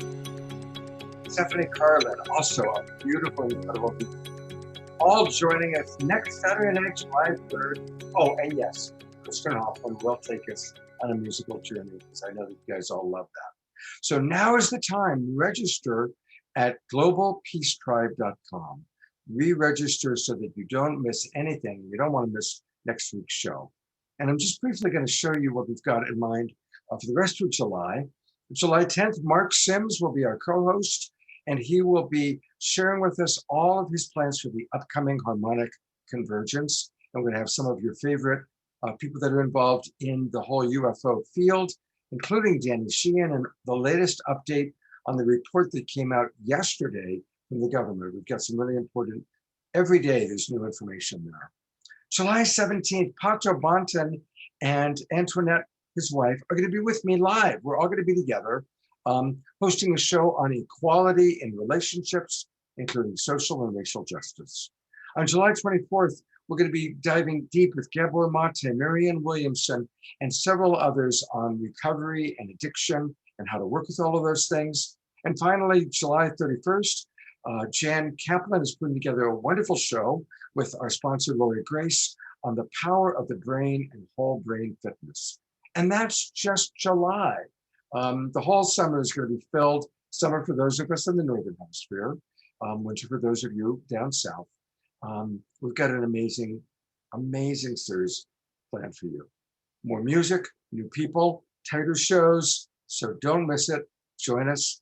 And to tell you just a little bit more about it, here's Deborah.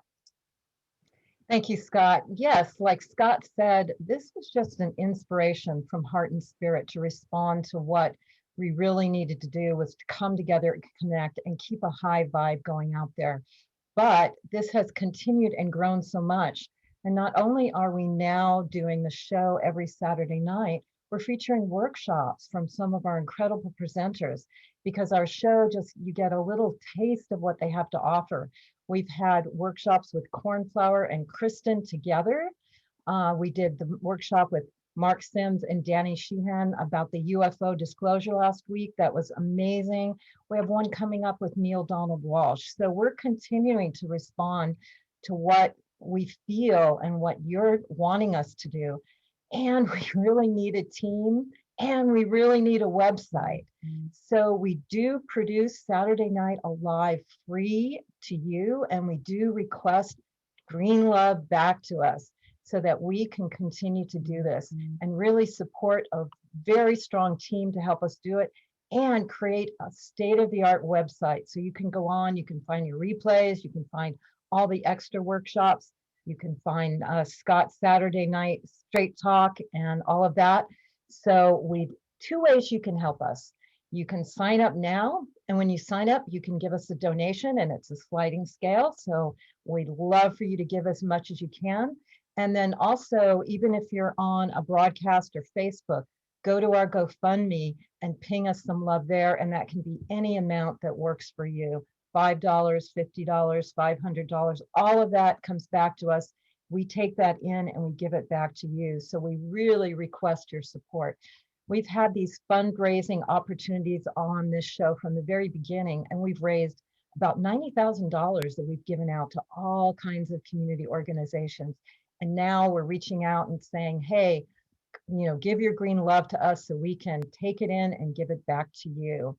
And remember, you do need to sign up again, because it will be a new Zoom link for the next season 6, which will be July through September. And we'll be releasing the shows month by month as we come across them.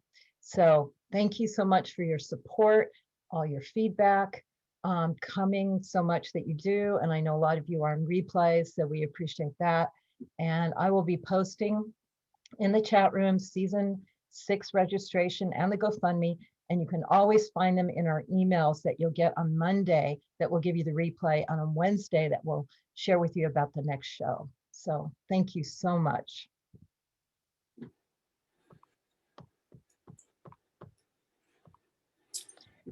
And we are going to bring back some music with Jaya, Lakshmi, and Ananda.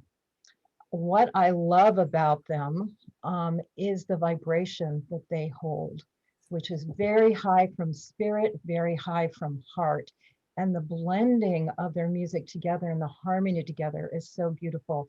They can perform all kinds of things, from mantras to Kurtronica dance music. And I've been with them for many versions of all that. So we're so happy to have you back on the show and to do another song for us now.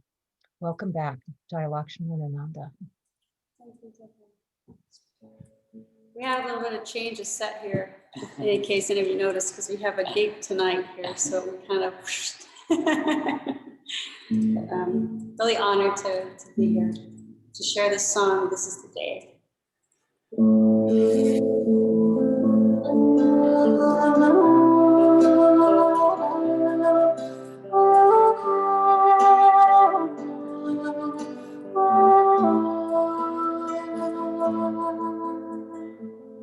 Now is the time when I let go of my fears and illusions and sense of dread. When I give up control and I let you hold me with no resistance in my soul. Now is the time when I let go of my fears and illusions and sense of dread. When I give up control and I let you hold me with no resistance in my soul. This is the day when I throw it all away into the fire of the all-loving one. Oh, now I have just what I need to be free, to feel who I really am. Oh, this is the day when I throw it all away into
is the day when I throw it all away into the fire of the all-loving one.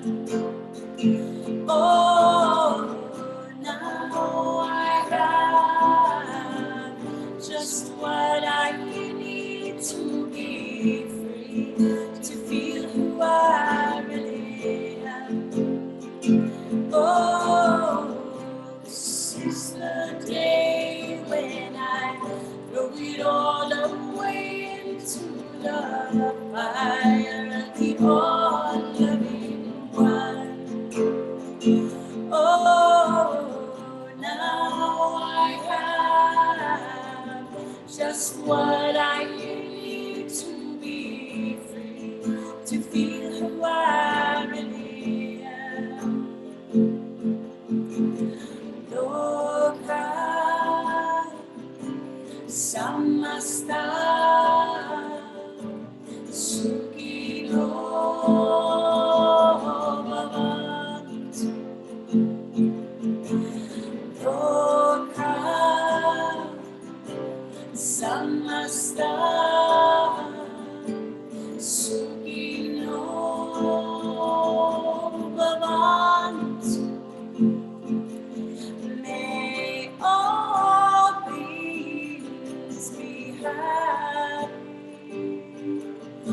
May all beings live in peace.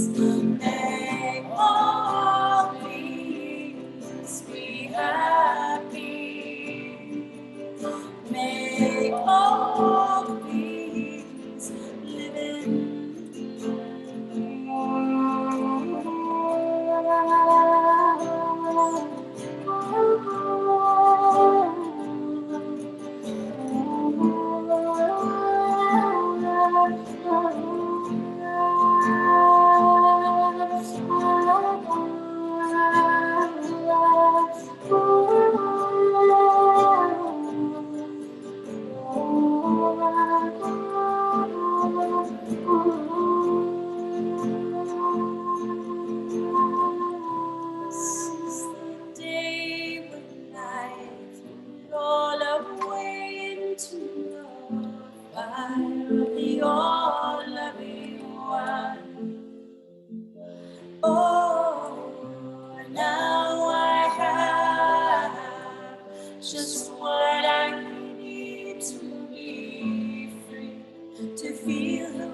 This is the day when I throw it all away into the fire of the all-loving one.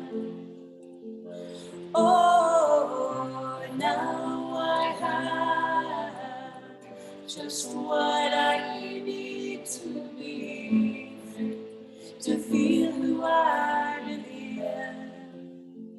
Who I really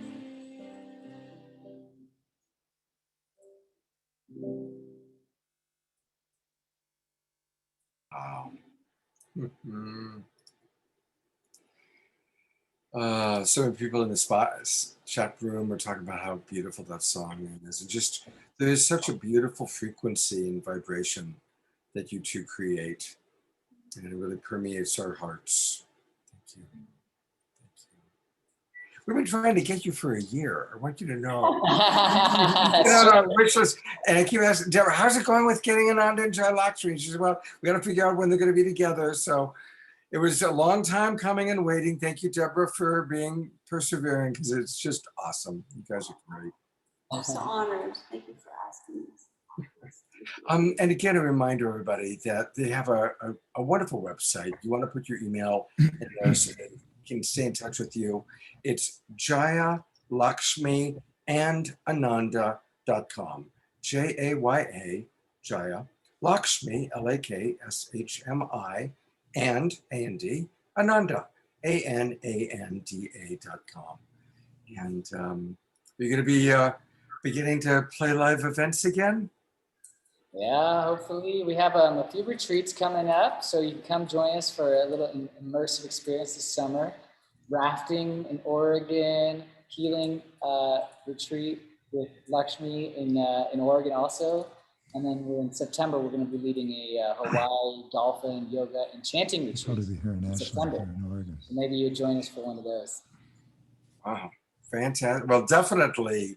And is all that information on the website that I just showed? Yes. All the retreats are there, yeah. I mean, it's time for us to come to these retreats and get together and actually hold each other while we listen to your music. So that sounds great. Thank you so much. Yeah. All right, well, we will hopefully see you on this show again soon, and definitely maybe at one of your retreats. So thank you. Oregon in the summer, oh my God, perfect time to be in the Pacific Northwest. Well, I get to introduce our keynote speaker for tonight. And he's someone that probably most of us have read one or more of his books. He certainly has been an incredible influence for a very long time for many of us. And of course, I'm talking about Gary Zukav. He's also someone we've wanted to have on the show for a long time. And our good friend Cornflower helped make that connection. So wherever you are, Cornflower, thank you. Gary is the author of 4 consecutive New York Times best-selling books, including the legendary Seat of the Soul. That book has led the way to seeing the alignment of the personality and the soul as the fulfillment of life. It's captured the imagination of millions, and clearly many of us listening tonight on Facebook or in our Zoom room. His books have sold a total of 6 million copies and are published in 32 languages. And he has just completed his newest book, Universal Human, which I think he'll probably tell us a little bit about. So without further ado, I'm turning it over to Gary Zukav. Gary, welcome. Thank you, Scott. I'm so grateful to be here, and so grateful to you, Deborah, and you, Janice, and all the people that have put this together. This is my first visit here, even though I've known that Cornflower has been participating for a while. And I wanted to talk a little bit about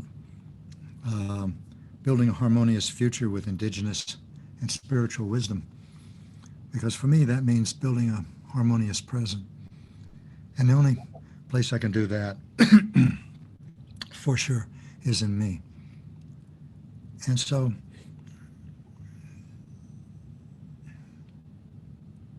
just like Phil said in his prayer, who he is, he said, I take full responsibility for what I'm saying. He also did more than that. He said, I'm an elder and I take full responsibility for this world that we're in now, that we've got to change so much. Well, I feel that too.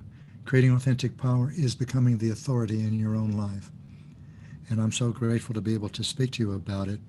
I know I got adopted into Lakota culture when a young fella came, well, I was pretty young too, to visit me in Sweden, where we were both at a conference in 1990, to ask me if I would do some things with him with Native American youth.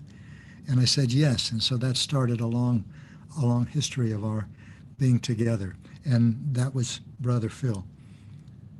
And I went to a meeting of for Native American youth in a camp in the mountains east of San Diego.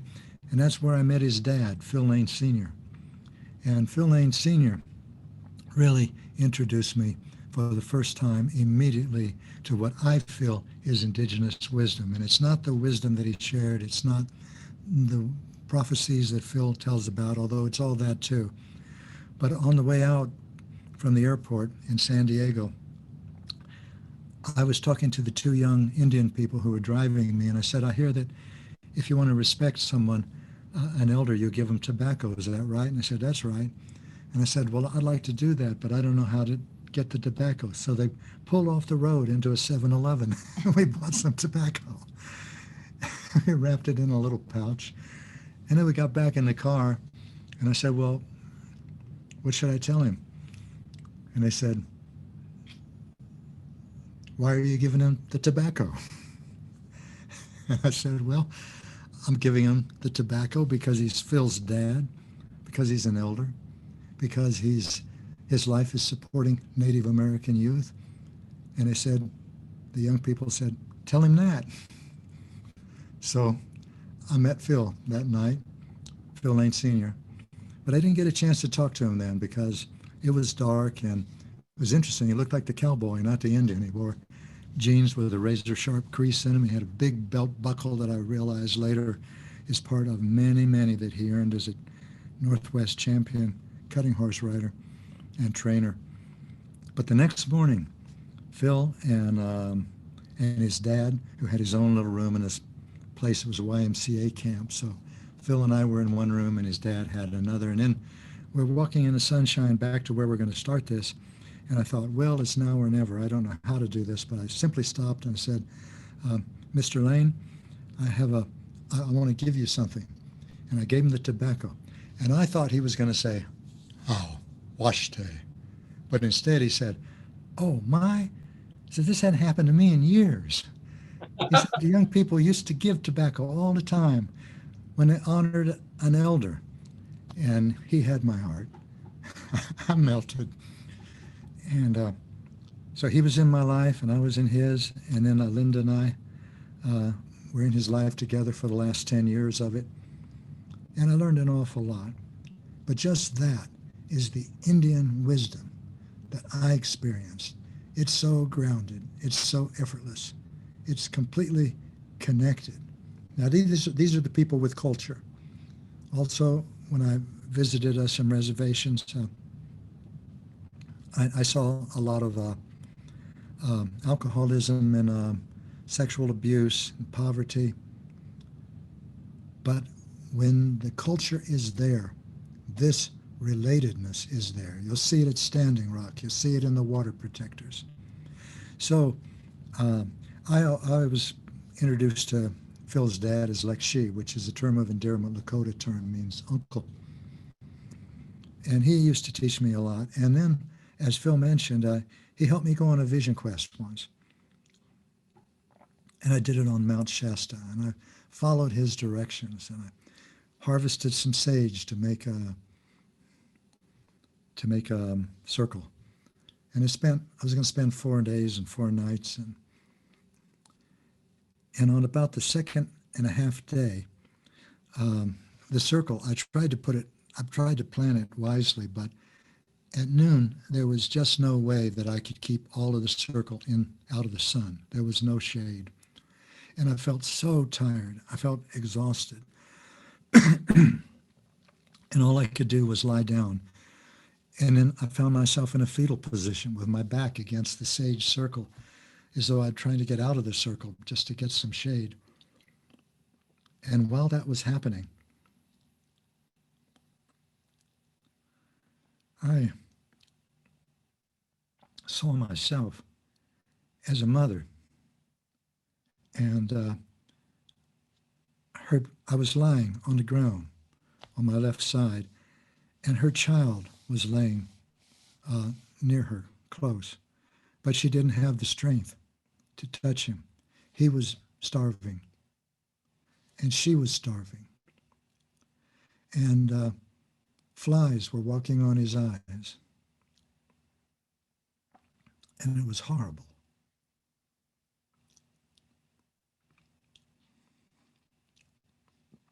And then I became all of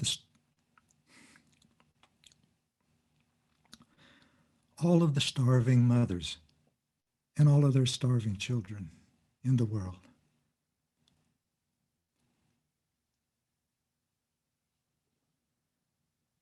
And I couldn't do anything about it. And they couldn't do anything about it. After the vision quest, I was telling Lakshmi what happened to me. This happened, that happened, this happened, that happened. But when I got to that part, he said, oh, Donshka, nephew. He said, now you're talking like a man. So my interaction with Lakshmi, with Phil's dad, and with Phil over the years too, because this was in 1990 when Phil and I first met in Sweden, have done so many things for me. They've introduced me to cultures that are still connected, not only to the earth, and not in a mystical way, they're just grateful. They're multisensory. They see the earth as a living being, not like a geologist sees it. And that interaction, and in preparation for the vision quest with Lakshmi, redefined masculinity for me. As he was preparing me for the vision quest, he would say things like, "Na Toshka, Donchka, nephew in Lakota." He said, if the tears come, you just let them come. And then he said something remarkable, at least in my heart. He said, "Let yourself melt into the Creator's tenderness." And I did.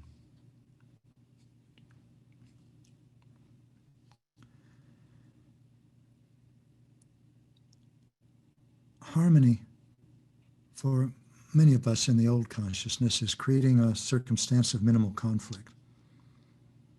We're still trying to get the most we can for the least we can give.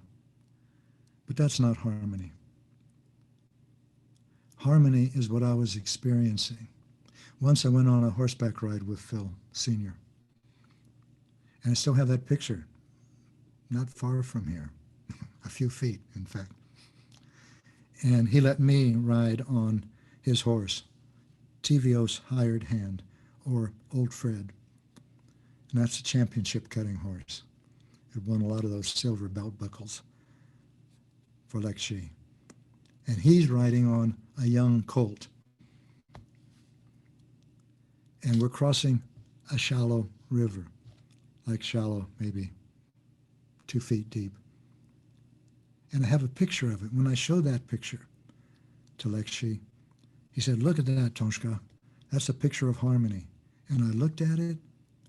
These two horses were in step. Lakshmi and I were just so there together. That's harmony. So there's a lot that's new in our species now. Almost everything. But the big news is that everyone in our species is now acquiring a new consciousness with new potential. But as wonderful and new and dramatic as that potential is, and everything in Universal Human is about that, it's the harmony. It's the experience that I had with Phil and his dad. We'd go to powwows, and Lakshmi would lead the dance. The dance means a long, winding, sort of pump-like with the legs dance. And he'd take off his Stetson, and he'd hold it up like this to acknowledge the crowd. And I wasn't behind him, but I was the third behind him. So I think I didn't understand really the honor that Lakshmi was giving me to have a washitsu, which means a white man, in my case, a white boy, dancing behind him. But he gave me the authority to go anywhere in Indian country. I don't have to feel out of place, and I'm not out of place. I remember in those days I was doing shows with Oprah, and Linda and I went to visit Lakshmi in Walla Walla, Washington, where he lived. And he took me to, Linda's smiling over here, he took me to a bakery where he and two of his friends, who also looked like cowboys, because they were, and they'd sit in this little bakery on a little table, and they'd have coffee. So I'm not calling it a coffee shop. It wasn't, just a little bakery in Walla Walla. And he'd talk to me about what was happening on TV and what I was discussing with Oprah. And he'd say, "Tonshka, now you're talking like the old people." And before he passed on, he said he was going back to the reservation because he wanted to visit the old people one more time. because he had questions for them that the young people are asking him. And then when I saw him when he got back, and I said, how'd it go? And he said, Tonshka, said they're all gone. All the old people are gone.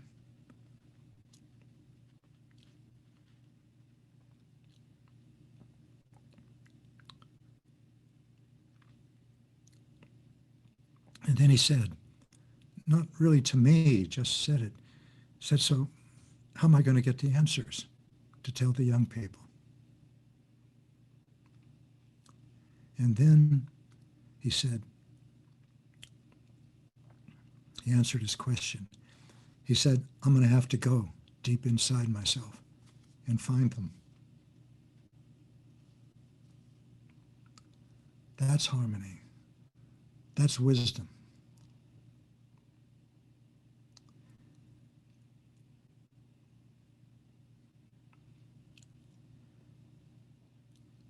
You don't have to be part of an indigenous culture. You don't have to be any culture. In fact, in my experience, when you touch something that's that deep and that good, you're not bound by a culture anymore. This doesn't mean you don't appreciate your culture and what it's given to you and what it can give to the world. But it means you're no longer identified with that. You're becoming a universal human. A human that's beyond religion, beyond culture, nation, beyond ethnic group, beyond gender. An authentically powerful human whose allegiance is to life first and all else second. And that's what we're becoming. And I feel everyone on this beautiful gathering knows that. And that's why we come. And now we have to do more than know that, in my opinion. We have to live it. And in my experience, that's hard. But in fact, that's the work. That's experiencing everything in me, challenging the destructive energy, that's fear, and cultivating the constructive energy, that's love. And doing that again and again and again and again and again, until I start to do it more frequently. I haven't gotten to the place where I do it all the time now, but I do it more often than I did before. And in my experience, that's a good thing. Phil, if you're still on, thank you, Kola. I so appreciate you, and I so appreciate your dad. No, dear brother, we love you so much, so much. Oh. Our prayers, you and beloved Sister Linda, and thank you so much. You've been such an enhancement in my life. I'm so thankful that you have now written what we've been talking about for so long, the universal human. So wonderful. I love you. Big hugs. Thank you so much. It just touched my soul because my father was right here. Ate was right here with us. Lakshmi was right here with us, right here. I feel him. Was here with us. I can feel it. I just feel it. That's why I could I be quiet here at this point. Well, if you could turn on your camera, we would love to see you, but I can't put you on if you don't have your camera on. So if you can put on your camera, that would be awesome. Okay. And while Phil does that, there he is. There's right. Hey, Phil. Brother. Phil, it's so good to see you again. I tried to call you before this meeting. So wonderful, so wonderful. I've been listening with all my heart and soul. A beautiful evening, and I thought I'm going to listen. And I was just, after you finished, after all the beautiful things you shared, that everywhere spirit. It's going to go have a little walk, so I can have my walking clothes on. So thank you so much, dear brother. I remember these things so clearly when we met in Sweden. When you said, we're this young man. He's very young. I was about 2 inches taller, black curly hair, and my plumbing was 100%. The one thing, there's so much about Phil, but now, he's getting to be an older guy like me. But when we first met, there's some interesting things that I saw happen. Like at one, he used to have a summer gathering when he was professor at Lethbridge. And And it was at one of those, no, this was at when you were given the Windstar Award by John Denver. And in that camp that we all set up, there were some young fellows. And one of them, and I'm not too sure, one of them might have been your nephew. Yes. He was a wrestler. And you might not know this, but Phil was a collegiate wrestler too. And the young fella was challenging Phil.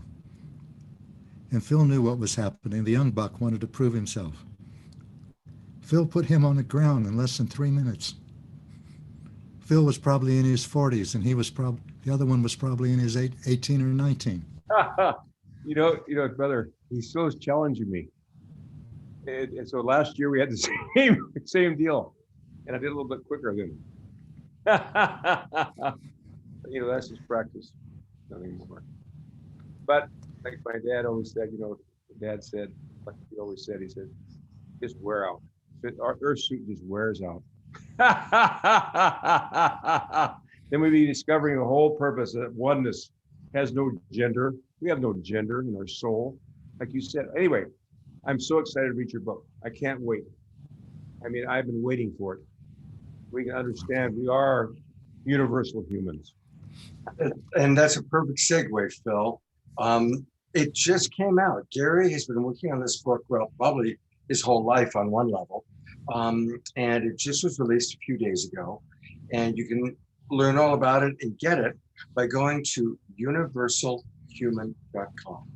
Universalhuman.com. And I can't wait to get this book. And I think we all are going to want to get it. You know, Gary has done such a beautiful job tonight of demonstrating being a universal human. And there is his beloved, his universal humaness. Whoops. Emerging universal yes, human. We're emerging universal humans. I'm not a universal human, but that's the direction I'm going. And I'm starting a podcast, by the way, called Universal Human. The book is dedicated to emerging universal humans, and the podcast is going to explore emerging universal humans. And you might be one. That's why I have this podcast. You know, I want to encourage everybody to go to a second website where you can learn about the podcast, register, get on his email list, and it's seatofthesoul.com, his best-selling book, Seat of the Soul.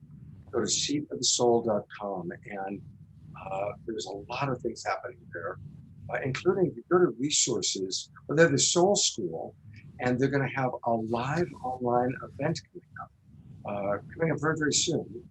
I'm trying to do that. And oh, it's not coming up there. There we go. Yeah, they've got something very special happening, and it's happening very, very soon. It's happening July 21st to the 25th. A live, interactive, online retreat. So you've got a little homeopathic dosage tonight of Gary's vibration, beautiful energy that both he and Linda bring. So let's immerse ourselves. We got a homeopathic dose tonight. Now let's go in for the full meal. Thank you, Scott. I love you all. I'm hoping that our paths will cross. As Phil's dad would say, my teepee flap is always open to you.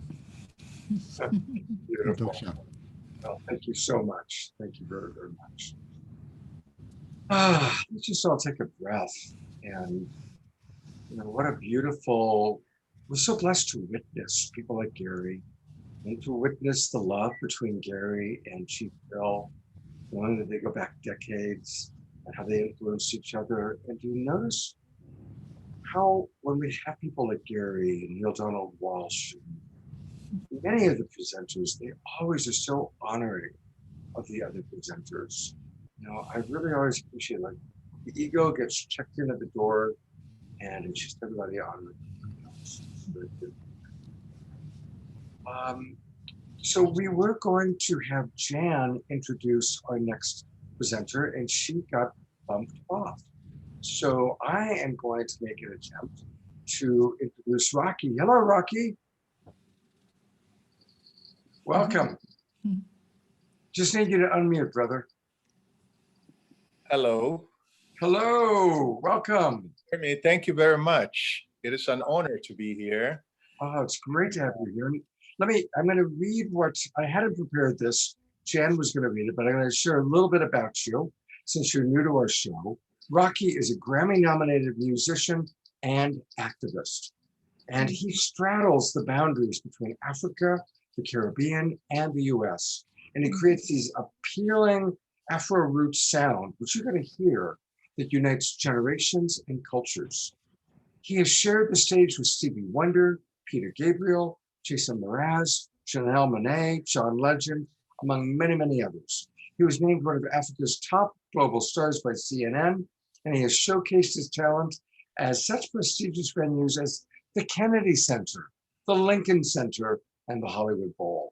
He's also a UN Goodwill Ambassador for the Environment for Africa, and it goes on and on and on. His resume is extraordinary. There's so much that he's done. So again, we are honored to have you with us, Rocky. Welcome to Saturday Night Alive, the Global. Thank you very much. I am truly honored to be here. And I was listening to Gary speak because I read Seat of the Soul some years back. And I also got opportunity to travel with Chief Phil Lane. And I'm from Ghana. I also grew up in a traditional, I like to not to use the word royal, but chief's lineage. My grandfather was a chief, my father was a chief, and currently my older brother is the chief of our people. So growing up, our traditions were, was something that we protected. And throughout my career, I've always tried to bring that as a means to also sensitize the youth of Ghana, the youth of Africa about the importance of maintaining the wisdom that was passed on to us, from our forefathers, ancestors, and also something that, our identity. But we have also had interruptions in our history, just like the indigenous people of Americas have had. We've had, instances of slavery, colonialism. And then currently to all of those cultures are being erased and lost. But what I've been doing is that since my music too, since I had opportunity to of being one of the artists that started off from mainland Africa, was able to move to the rest of the world. I've had opportunity of also having a lot of the youth look up to me. And I've utilized that platform to try and inspire the youth about the importance of going back, embracing our culture, because I see it as something that our offering to the rest of humanity, because the way forward in our future is not necessarily what is ahead of us, it's what we already have behind us. And the video that we are just about to play was a video that, after I was nominated for a Grammy for my previous record, I decided that the follow-up record was going to be something that I was going to use to showcase. People were thinking, okay, I was going to go farther into the world and showcase the world, but I felt that it's better to look inwards as a means of, first of all, consolidating my identity, and at the same time, too, showcasing my identity. So this video, I went back to my ancestral homeland. It's a song called Beautiful People. And I just wanted to show the beauty that lies in indigenous ways, the wisdom, that lies in indigenous spirituality, the thousands and thousands of years of social and spiritual R&D that right now is going to be key for all of us as we forge a new concept of humanity that transcends borders, transcends race, and also transcends, the concept of, family, to a much more global concept of family. I haven't read the book that Gary is getting ready to release, but I feel it in myself that this is definitely the pathway for all of us, because we have no other way but to make inroads to ourselves. The future is about all of us finding each other, finding our brothers, not among our own, but finding each other among the broader concept of humanity. And this song beautiful people, is celebrating all of us, but I wanted to do it in a way that to celebrate my own people as a means of celebrating everybody else. So thank you for inviting me to this platform. I'm truly honored and at the same time too humbled by the opportunity to connect with everybody here, to hear the words of wisdom that is coming from everyone speaking, and also to know that there is a renewed, hope. Although we are all going through big issues right now around the world, everybody felt that we've hit a wall, but I felt that it's the growth of a seed, because in our culture we say that before a new seed grows, the ground must break, and I feel that we are in that era right now. The era of shifting, the era of reorganizing, the era of recreation, and out of that will come that new seed and that big tree of life that will renew, re-nourish, and point us to the new times that we've all been waiting for. So this video that we're going to play is Beautiful People, and I want to dedicate to all of you beautiful people right here with me today. God bless you. Well, thank you, Rocky, and everybody's going to love the video. It's so beautiful. Here we go.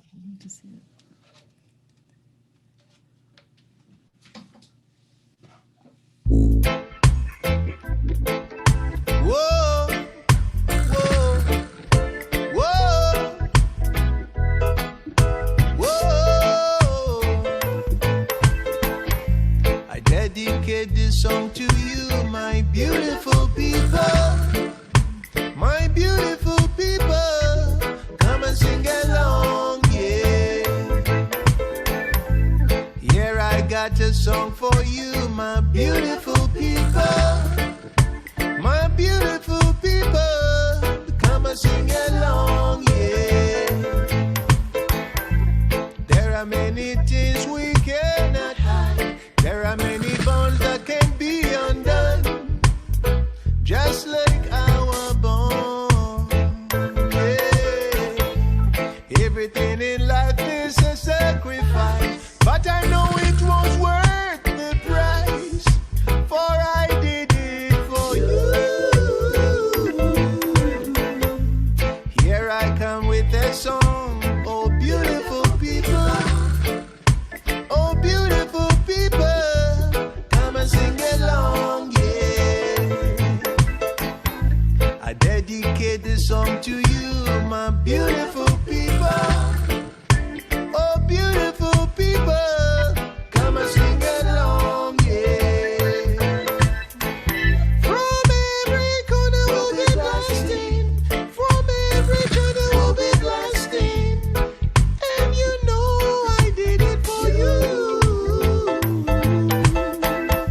You know that music is a language to free us from every bondage, and you know that I did it for you. Oh, but there are things in life we cannot hide, and there are things in life that can be undone, yet I did it for you.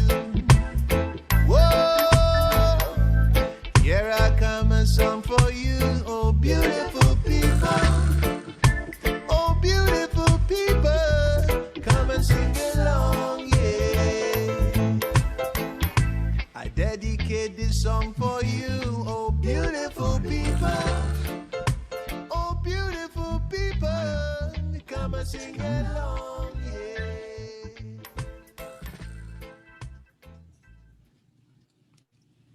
Oh, that was fantastic. Absolutely fantastic.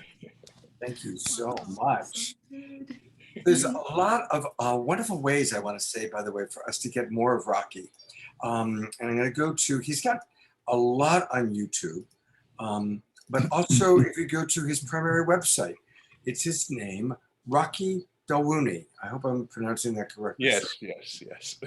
So it's ROCKYDAWUNI.com, rockydawuni.com. And Rocky, it's just wonderful having you on our show. And I played that song because I had to, embed it in my computer, and check it out. I've had it in my head for the last 3 days. It's just like, and what a wonderful thing to be running through my head over and over, you know, how beautiful Yes. people are. So Yes, thank yes, you for yes. that. Thank you very much. God bless us all. God bless us all. Please do come back on our show again. And Yeah. stick around and watch. We've got some wonderful presenters. Erick Gonzalez is coming up. More magic with Heather. We've got some really good things. So stick around. And thank you for joining us. All right. I tell you, each person sharing in such beautiful ways. It's really, really a blessing to be a part of this Global Peace Tribe. And I just want to remind that all of you are precious parts of this. So thanks for being with us. We are one. We are one. We are one. Oh, yeah, yeah. Oh, yeah, yeah. Oh, oh, oh, oh. We are one. One love. All right, our video now.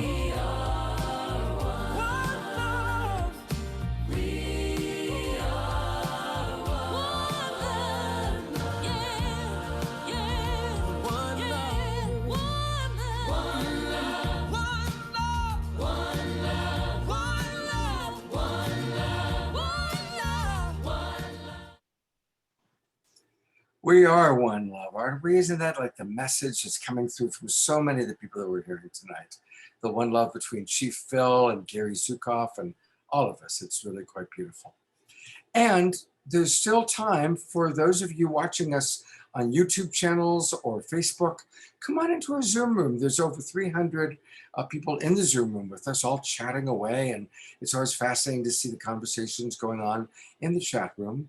I recognize that some of you do put comments on Facebook. I go back and I look at those comments later on in the evening or in the week. But it's great if you come on in and join us. And that way we can keep you apprised of all that we're doing. Because as you're going to find out tonight, we've got a lot of new events that we're doing. And of course, this wonderful new season. So go to globalpeacetribe.com and register. That's globalpeacetribe.com and register. And again, I want to thank our, he's back, great. I want to thank our sponsor, Jay Mayer. Thank you, Jay, for sponsoring the show, for creating the videos. You created at the last minute, along with Jan, the promotional video you just saw, and the other videos you see. So thank you, Jay. Thank you, Jan, our senior producer, who brought in people like Rocky. Just fantastic. So thank you both very, very much for all that you do to make this show happen. Really, really grateful for you.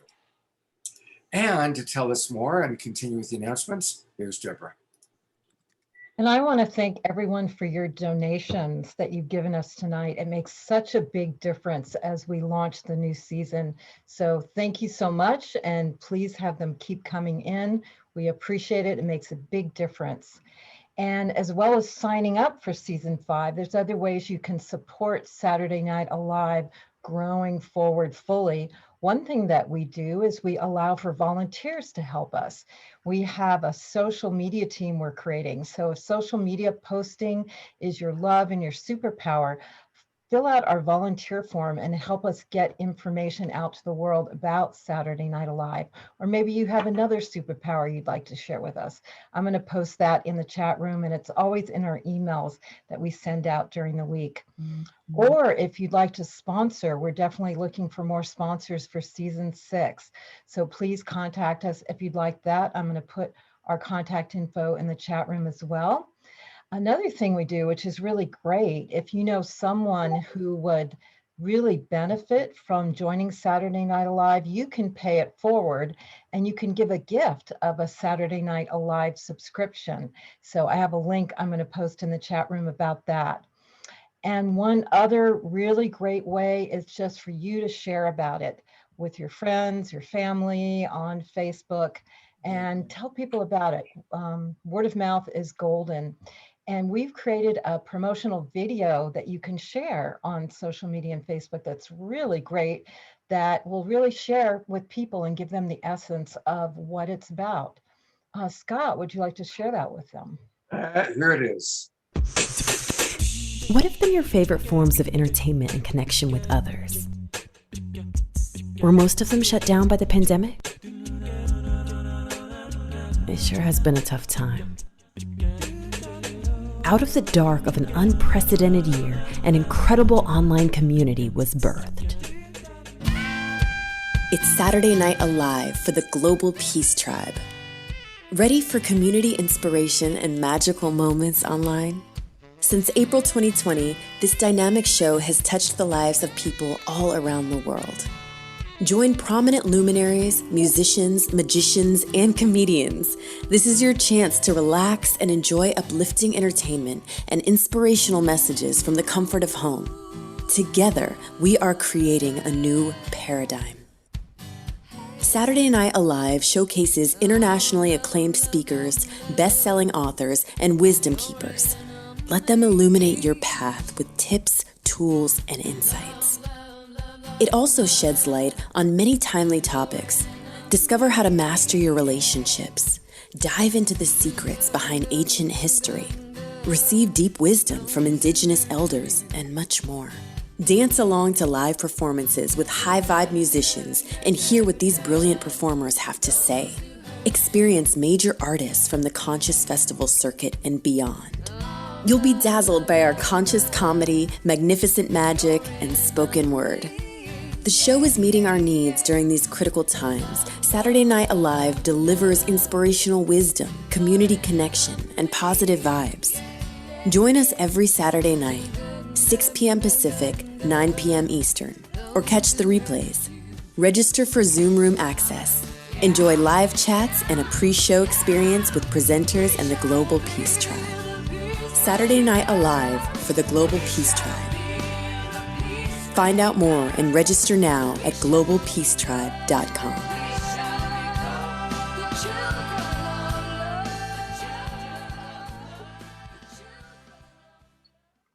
Boy, I gotta say, I feel like a proud papa watching that video and just seeing all the amazing people. Of course, all of those little excerpts are from when people were on our show. And we've had so many remarkable people, including all the wonderful presenters and musicians you've seen tonight. And it's because of your support. So thank you, everybody, for registering, for sharing it with your friends, and for donating. And I want to thank our people who have donated tonight. And a lot of you have donated, which really means a lot. And again, even while I'm reading off the names, you can still go to GoFundMe, just find Global Peace Tribe, and your donations are really welcome, whether it's $5 or $500 or $5,000. Yes, we have had people donate at that level, which has been really special. They come on as sponsors, so thank you. All right, there's somebody named Anonymous who just is incredibly generous and just keeps donating over and over. So I want to thank Mr. or Mrs. Anonymous very much.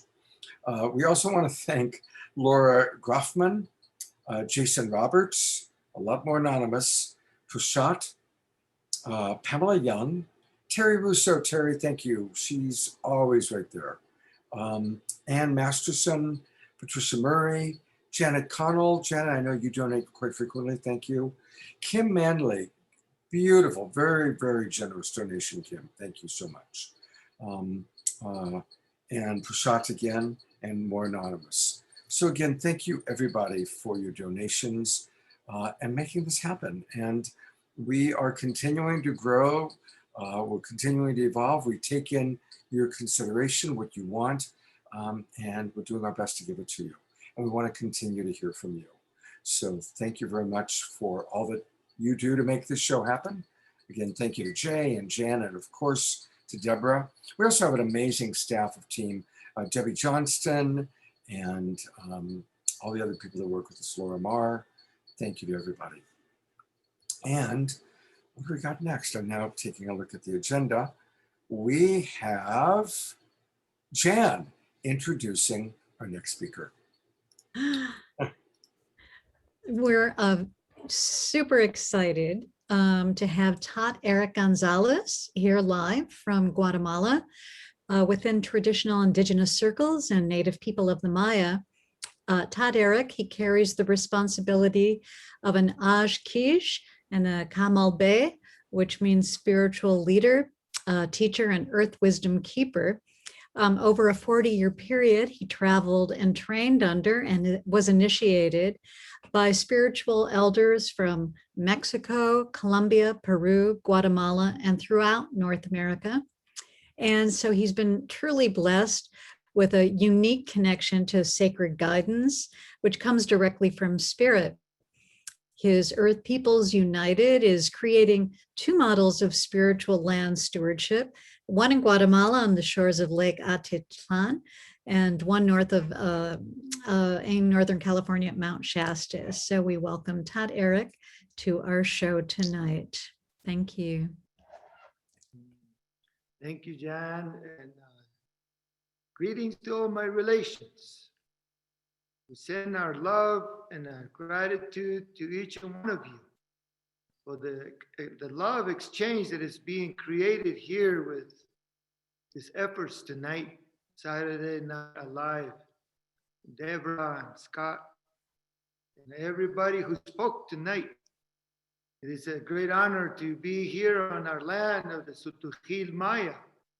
This is one of the instructions that we were given through all these years walking with the nations, a lot of our elders. And they talked about the time that we're living today. And this is the time we are now emerging to become the people made out of honey. Again, to find the collaboration, the cooperation with us, the human family, with all our relations across Mother Earth. We have been here staying close to our circles. We were requested to keep the fires alive as our ceremonial, elemental, spiritual teacher we have. To stay close to the plant teachers, help others as we walk across Mother Earth, to light the fires, to reunite our human family, because we see what happened when we lost the fire of life. We became very unstable, very destructive.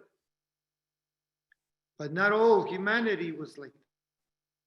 Those who stay close to the fires, to stay close to the true love, the spiritual love, are now sharing as open doors for everybody. Like here, the great efforts that is being done. So my parents, they named me Erick Gonzalez, born here in Guatemala at a time of war and a lot of conflict. And we immigrated to the north, to the United States, where again, we reconnected with our relatives, native people of the land. And there was so much in common that I was adopted through many nations as we have walked through the Elder Circle in the North America. Walked with the four arrows when the nations were finding what was left of our people. And then all our travels took us through deep into the rainforest, across deserts, across the lands of our people. And we became the ones that walked the peaceful ways of the condor and the eagle. Took us here deep into Guatemala with our people, the Maya, into Colombia, into other countries. All our, the great land of Abiyala, we call it. Through those great ceremonies, we were given instructions to take our fires, take the medicine, and share it with our family who were denied the rights to be human beings on this earth. So we call it Mexica, the cosmic citizens. We are the cosmic citizens that we are now embracing in taking responsibility for what we are, who we are, and what we became as a species. The sacred waters are asking us to do something. The sacred fires is asking us to present ourselves to the circle of life. The Mother Earth awaits us to again come with reverence, with love, with respect, with the request, may I again be in oneness with life, so that not all the animals afraid we walk in the forest, that not the forest cries because they feel a human coming in to destroy it, to take without request. And so our prayers and our ceremonies are focused to recreate that connection to spirit, to again kiss the earth and lay our bodies down to be rejuvenated, to have our lodges rejuvenated and teach us how to be in sacred relationship again. So we walk for peace, we live with love, we live with appreciation, we live with kindness as we learn again how to become one with all relations. And so they showed us as we emerge into the spirit to talk with the universe, to talk with the essence of life. And so we call upon this time to all our relations to become aware again of this sacred spirit.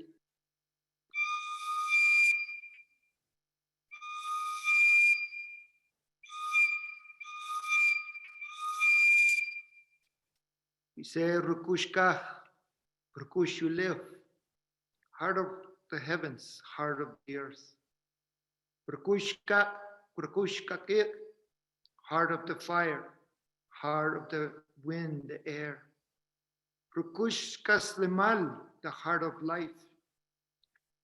Rukushka Kotsichal, the essence of the flower of life in which all of us have inside of us. That we must again come to our full potential as we heard others' great wisdom. That once again we become spirit beings, to be in harmony with our Mother Earth and all our relations. So all those great gatherings, all the ceremonies we've been, it was to echo the elders' wisdom, to share it with all. So we following the instructions with the spirit to grow our food, grow the medicines, light those sacred fires in which we will have calmness, serenity once again. To bathe ourselves with love and appreciation for life. That's that simple. It is so common sense that we can listen again what Mother Earth is asking us to become, to be, and how to present ourselves to the web of life. So I thank you for the invitation to come and share here in this sacred circle. Just like you are invited to come and share your medicine with our people. So we have gathered many people from all over the world, as many of you have. Not to discuss and argue of what do we want to do, but to receive the wisdom of the ceremony of people, the essences of life, what we must do. How do I do this? We know as human species what we have to do, but we are deciding not to do it. As we watch all of it dies. It doesn't have to be like that. We can sing and dance and pray and celebrate life with reverence for each and one of all our relations. If we look, really see with our spirit, not just with our eyes, the beauty of the sunrise, the beauty of the birds singing and dancing, the way a flower opens.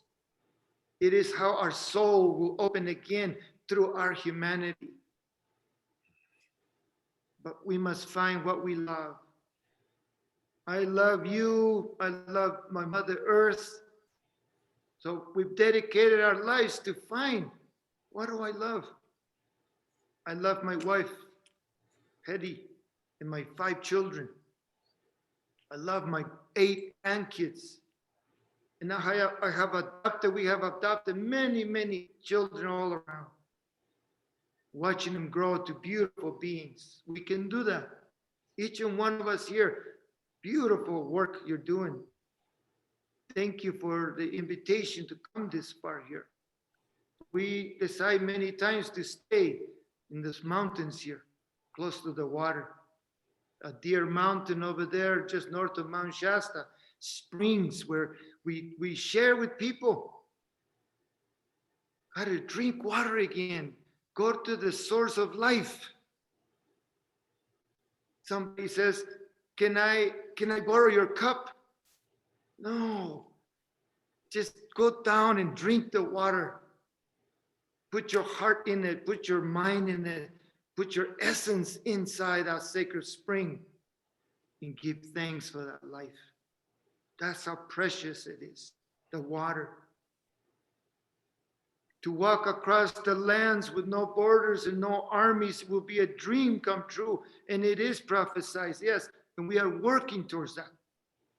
To remind ourselves that we are spiritual beings and that we are becoming the people made out of honey, without identity, without gender, without age, without concepts or big things that people we've been receiving for so many systems. And all those systems are collapsing. And what we see is love emerging from all directions, from so many beautiful relations. Like here, what you're doing here, to gather the beautiful hearts and minds of the humanity. How do we can share this? Now is coming about. So many times people were not allowed to even present ourselves, to share anything. Now the reflowering of our nations is huge, beautiful trees, sharing the languages, the ceremonies, the dances, the love for nature, the love for our mother, the love for that sacred fire, not to use it in weapons or destruction, but to purify ourselves, to enlighten ourselves, to again humble ourselves. And we say, Takyong Maktat, Takyong Maknan, please forgive me, excuse me. With permission, I share my love with you tonight. With permission, I have presenting myself here as you have invited me. And we say, Matyo Shaweh, to you, thank you to you.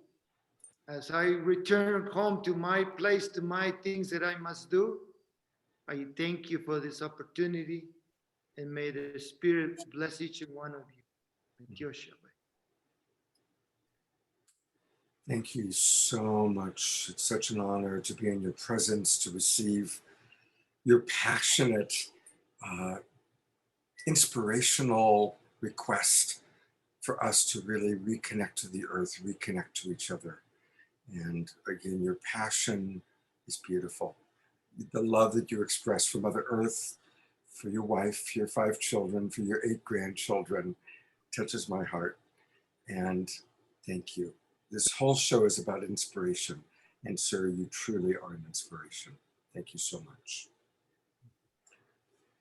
There is a website where we can learn more about his work. And it's spiritjaguar.com. Spiritjaguar.com. And there's a lot there, all about his spiritual services, teachings, and retreats to Guatemala. Wouldn't that be beautiful for a number of us to go down to Guatemala together? That'd be really fun. And we are going to be having retreats, and we are going to start doing bigger events. We're working on it. Well, inspiration comes in many forms. It's come tonight through great spiritual leaders like Erick, Gonzalez, and Zukav, and Chief Phil Lane. It comes through music, like we've heard from Jaya, Lakshmi, and Ananda, and Rocky. And it also comes from magic and comedy. And so I'm really grateful that Heather's back with us, and I think she's got something special. Hey, Heather.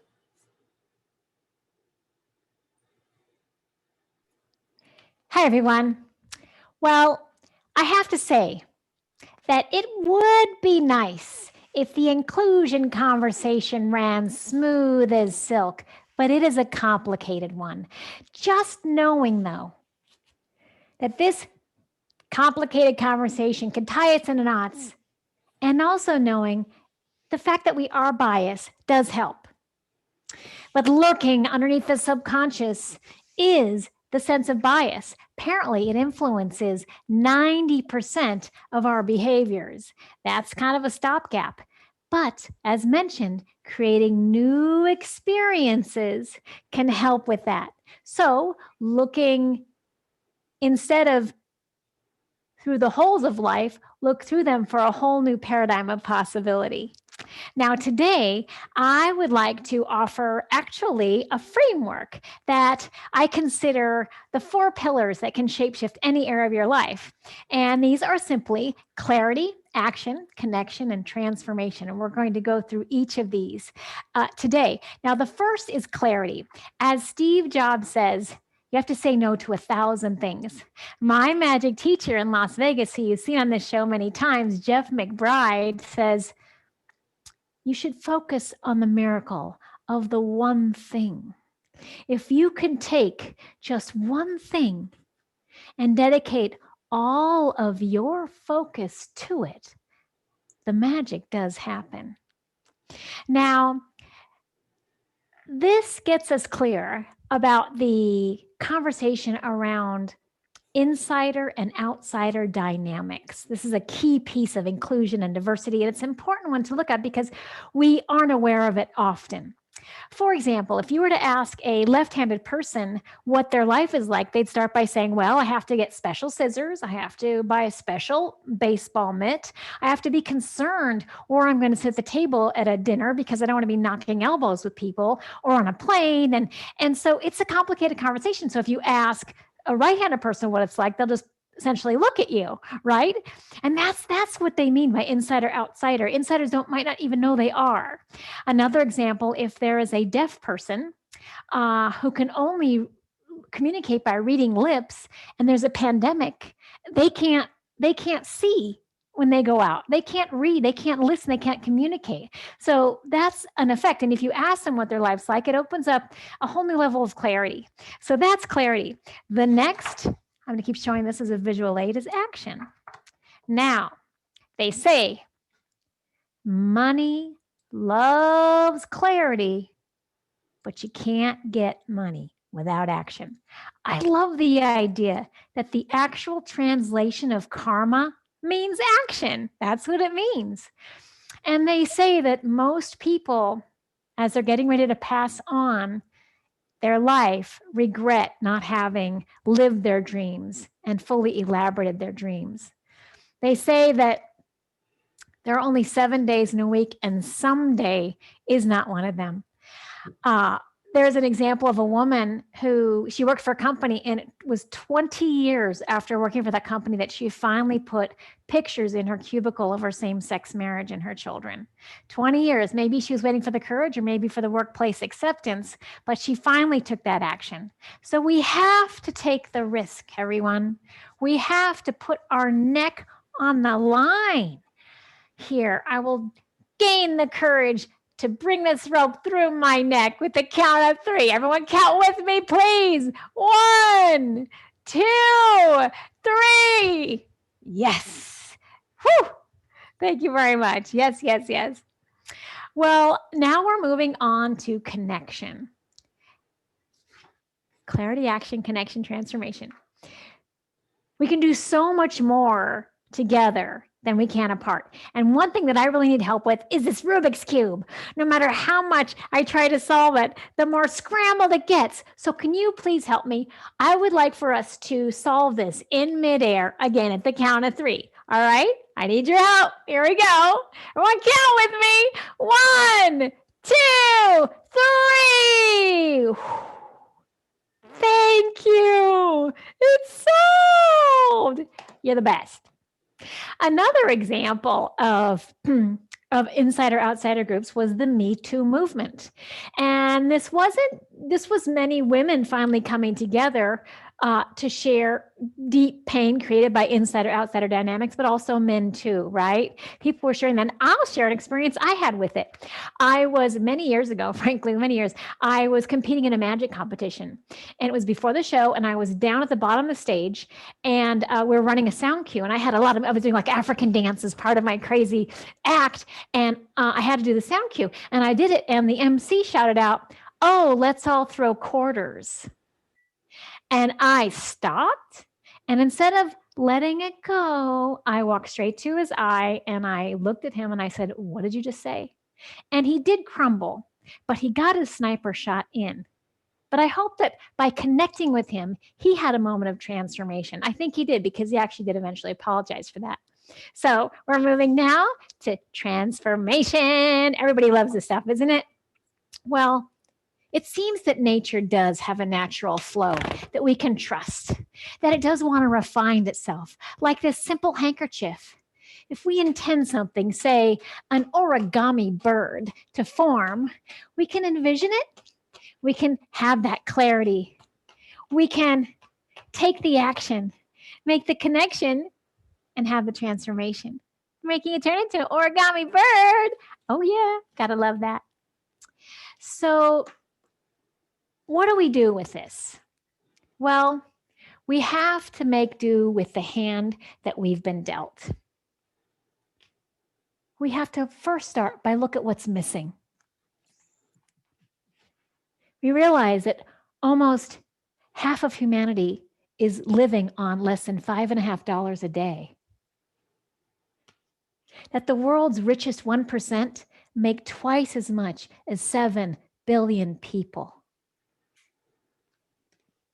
That the unpaid care worker at home is estimated to be making $10 trillion, to be worth that. And that's 3 times the number of the tech industry. And the fact that 10,000 people are dying every day for lack of connection to health services. So what do? Well, there's a lot we can do. We start by defining our collective goals. What are they? Then we dream together, like we're doing here tonight, to generate new ideas. Then we decide what action we want to take. We design a solution that delivers for everyone. Before I go, I'll ask if you could look into a crystal ball and see the ripple of all the good that you create, you would be truly amazed. On this program that's raised over $75,000, probably quite much more, for people who deeply need it. And here you are supporting the work. When we come together and envision a new world, that's when the magic happens. Thank you very much. Oh my. This is fantastic, Heather, just fantastic. And thank you so much for a perfect example of inspiring us while entertaining us and educating us. Really, really beautiful. I want to remind everybody that Heather, as we can tell, is multi-talented. She's a magician, she's a comedian, but she's also a brilliant coach. I've worked with her very recently. She really helped me with something. And so if you're looking for a real time to transform your life, to take the next step forward, I really want to personally and professionally encourage you to go to Heather. And you can find out all about her by going to epigeneticscoach.com, epigeneticscoach.com, and check it out. And she works on so many levels. She's very, very psychically gifted, spiritually gifted. She's also smart, and as we've all seen tonight, she's a lot of fun. So definitely go see Heather. One last thing I want to do is bring up her postcard. If you are wondering, well, how do I reach her? Of course, go to epigeneticscoach.com, or you can email her for a free consultation and mini reading. Come on, free, like one of the great words of all time. Heather at epigeneticscoach.com. So send her right now, send her that email because she's offering something very special. I'm telling you, it's very much worth it. You can also get a life plan toolkit if you go to lifeplantoolkit.com. Thank you so much, Scott. Heather, thank you so much for, we booked her months ago because I kept trying to get her and she's like busy. So I said, okay, how about for the next season? She said, what's the last date? I said, June 26th. She said, take that one. And thank God you did, Heather, really. Blessings. What a privilege. Thank you so much. It really is fun, isn't it? Having like amazing musicians, magicians, of course, presenters. It's really quite wonderful. And so much of this happens because of Jay Mayer and Light Touch. And Jay put together a really fun video featuring Missy Shamanatrix. Missy's been on our show before, and this is a brand new video. It's really playful, lots of fun. Enjoy.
Well, that's a fun video. Good job, Missy, and of course, great job, Jay Mayer, for creating that. I am really honored that one of the people who's become a real friend of Saturday Night Live, the Global Peace Tribe, is Andrew Harvey. When we decided we wanted to start doing special events, Andrew was the very first person that we did something with. And I really want to say that his voice is as important a voice as any voice that's on the planet right now. This is an extraordinary man who has, for 45 years, been writing books. He averages a book a year. He's collaborated with everybody from the Dalai Lama to Carolyn Meese and on and on and on. And his wisdom is so powerful. And just like you saw with Chief Phil and Tata Erick Gonzalez, there's a passion that Andrew has because he's really speaking truth that comes through him. Honestly, we have hours of great footage from Andrew. It was really tough to choose just a few minutes, but given that this is all about spiritual wisdom from around the world, here is one of my favorite presenters of spiritual wisdom, Andrew Harvey, with a really beautiful message. Is that we're asked to do three things which are almost impossible for a human being. But We can do it with God's help. The first is that we've got to feel the depth of the death. We can't pretend this global dark night isn't happening.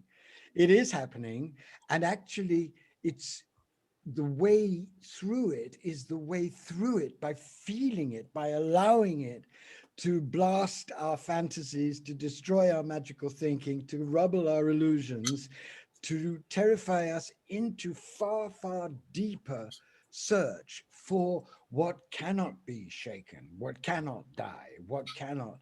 That's what it's for. So if you pretend it's not going on or have magical thinking about it, you'll miss its great gift. That's the first thing. The second thing is that we need to really become aware of the great secret at the core of the traditions, this evolutionary secret, and realize that the aim of the path isn't simply to become one with the one. That's a very important first stage. The aim of the evolutionary path is to be oned into the one, to be one in mind, one in heart, and one in the increasingly divinized body. This is something that has been hidden. And this requires a tremendous passion for the mother, for the embodied Godhead, the radiation of creativity of the one. That's the key. And that's the key that Aurobindo knew, and Bede knew, and John Gibson knew, and the great evolutionary mystics have all known that it's her gift, this birth. And the third thing that we're all being challenged to do, which is driving me crazy because people are still so paralyzed, is that we're being asked to act. Yeah. We're being asked to step out and risk our comfort zones and start acting to preserve democracy in America, to actually reverse the cold structures of evil that are killing the climate, but to say no to the slaughter of the animals, to stand up for women and gay people and trans people, to really put our mouth, our life, our resources where our vision is. We simply can't just have this vision. We have to be this vision acting. So we have to combine profound feeling of the whole depth of the dark night, the burning in the dark night. We have to align with the truth of evolutionary mysticism, start doing the practices and realizing that we're being engoldened and born.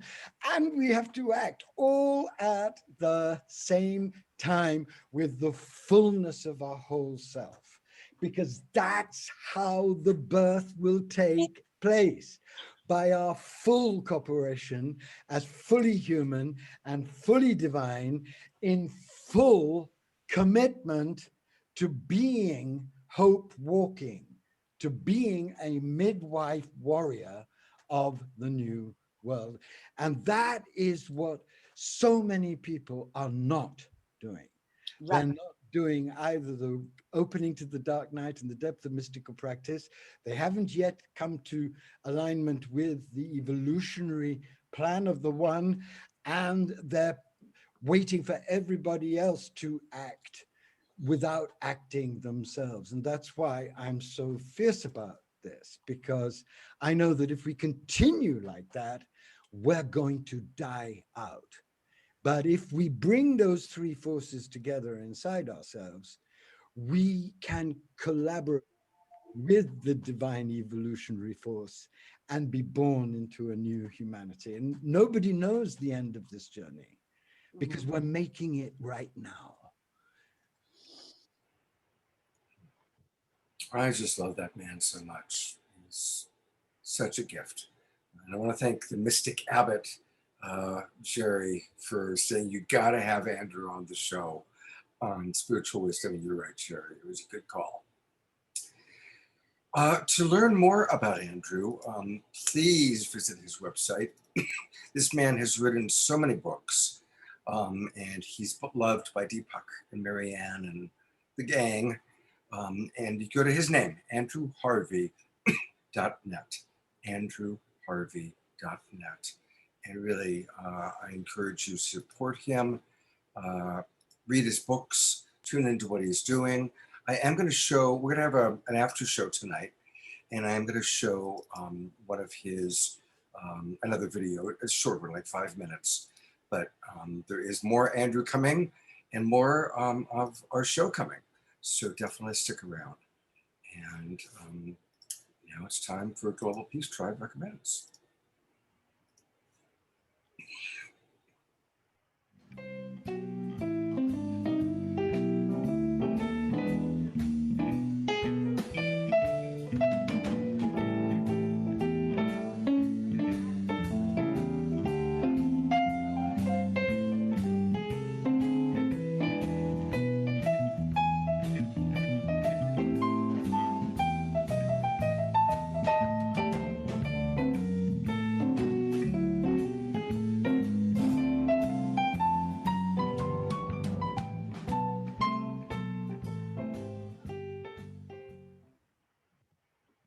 So this is the place in the program where we share with you a lot of the other amazing virtual conferences, festivals, events, and what's happening in the community. And also the workshops that we are now creating for you from some of our amazing speakers and presenters. But first of all, I just want to report on what's going on with Pipeline 3. We did a whole show, our last Indigenous show that we did that combined Indigenous wisdom with the Galactics, really supporting the stopping of Pipeline 3, which is a pipeline from Canada going through Minnesota, going through native land and farmland. If it succeeds, it would carry more than 750,000 barrels a day of Canadian tar sands across Indigenous land and fragile ecosystems. We had Winona Duke on, and she said, this is a racist pipeline project forced down the throats of our people, an ecological time bomb and a giveaway to a Canadian multinational oil interest. If the president is generous in his pledge to take the climate justice and tribal rights seriously, his administration must stop defending the Trump's administration decision and undertake a genuine analysis of Line 3's environmental human impacts.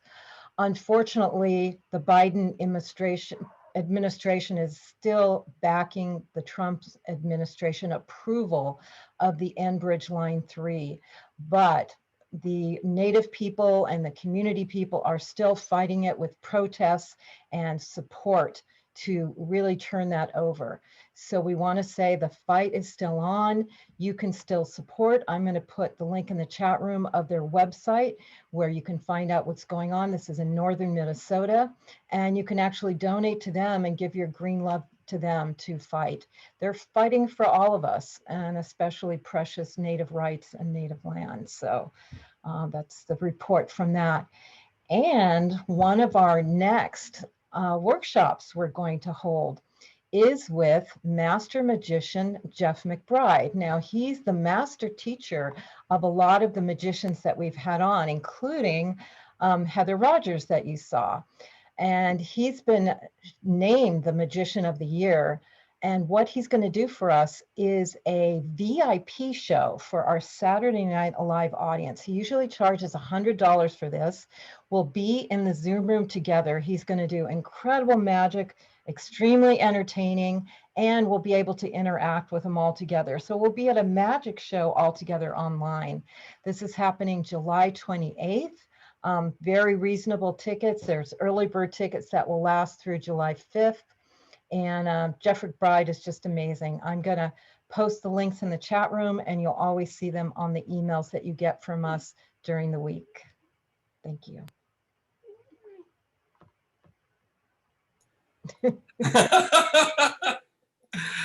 And now for the next Global Peace Tribe Recommends, Deborah's cat. What is she recommending, Deborah? Lots of love, that's for sure. All right. She's about to get it. Thank you, Deborah. Well, I want to remind people about the two shows that I do in addition to Saturday Night Live, every Friday night, Street Talk, and every Sunday morning, my Sacred Sunday show. And so I want to kind of just invite you to tomorrow and next Friday night. And tomorrow it's going to be really beautiful. I did a recent long interview with Reverend Michael Beckwith. And so I'm going to be showing some excerpts of that interview. And my good friend and coach, my own personal coach, TJ Woodward, will be joining me. We did this a few weeks ago. People loved it. It was very popular. And so we decided to do a part 2. So it'll be very interactive. We will take questions from the people that come into our Zoom room. And you can watch it on Facebook and on YouTube. But we really want to invite you, come on into the Zoom room. It's at 10 o'clock Pacific time tomorrow morning. And we're going to be really tackling some of the big topics. And let's face it, we all know someone dealing with issues around addiction, depression, suicidal fantasies, and maybe even some of you are dealing with those things directly, whether it's direct or whether it's people that you know. It's out there. It's very common. And we have tools, we have practices. TJ is a brilliant coach. He wrote Conscious Recovery, which is a great book.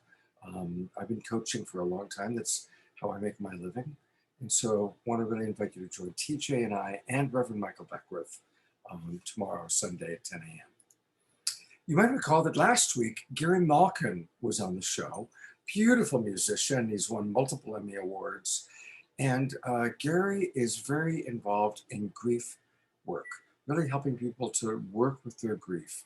And he has very innovative ways of doing that. It means a lot to me because I also work with people with grief since I watched my mother and my father and even my wife through their death. And so learning how to mourn, learning how to work with grief is important. And so next Friday night on my Straight Talk show, which is every Friday night at 7:30 p.m. Pacific time, we're going to be talking all about how to manage grief. And of course, my co-host and partner for that show is Trish, and she has a lot to offer as well. So please join us. Again, you can watch on Facebook or on YouTube, but we always enjoy people coming directly into the Zoom room. We will take questions. We may even bring people on camera. Last night's Straight Talk show, we brought people from the audience onto the show. And, this is where we can go really deep. Obviously, on Saturday Night Live, an hour and a half with Gary Zukav, an hour and a half with Erick Gonzalez would be awesome. But of course, that's not the nature of this particular show. So Straight Talk and Sacred Sundays is where we can go much deeper into the topics and working with the people that you've met through our show that are precious to us. So that's why we do it. So please do join me. And also definitely register for the Jeff McBride show. I actually have already attended a very similar version of that show. He did a private showing that he invited me to. That's when I said, oh my God, we have to do this for the Saturday Night Alive, for the Global Peace Tribe crowd. And he said, okay. And then he discounted it ridiculously. People pay $100 for what you can get for $22. So register, there are limited seats, and you want to join us. We're all going to have a really fun night of magic on July 28th. And now to introduce our next piece, here is the lovely Jan Kaplan, our senior producer. Hey, thank you so much. And, we've had Joanne Shenandoah on the show a few times, many times before. We love her so much. She's an amazing ambassador of peace. And this week was her birthday, so she couldn't actually be here in person with us, but she is one of America's most celebrated musicians. She's a lecturer. She's so creative. She's a gifted singer-songwriter, Grammy Award winner, and with 15 Native American Music Awards. So, but she's also a great humanitarian, and she's a descendant in the long line of the Shenandoah Iroquois family in upstate New York. And she's also created the Hiawatha Institute, which has amazing sacred Iroquois artifacts that they're looking to help, create a museum and honor all these amazing family artifacts and other recordings and things like that. So we do have a video recorded share from her, and a beautiful song that she wrote. So I guess we're starting first with the song that she wrote, and here you go. Thank you. One word, one mind, one love, we will find on common ground, peace will be found for all on earth.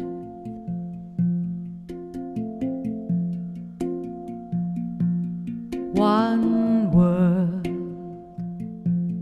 one mind, one love, we will find on common ground, peace will be found for all on earth.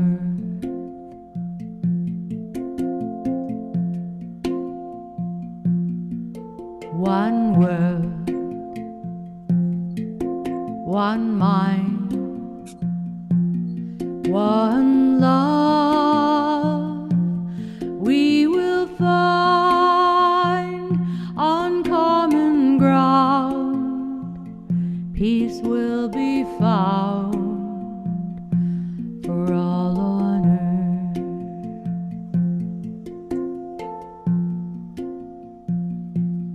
One world, one mind,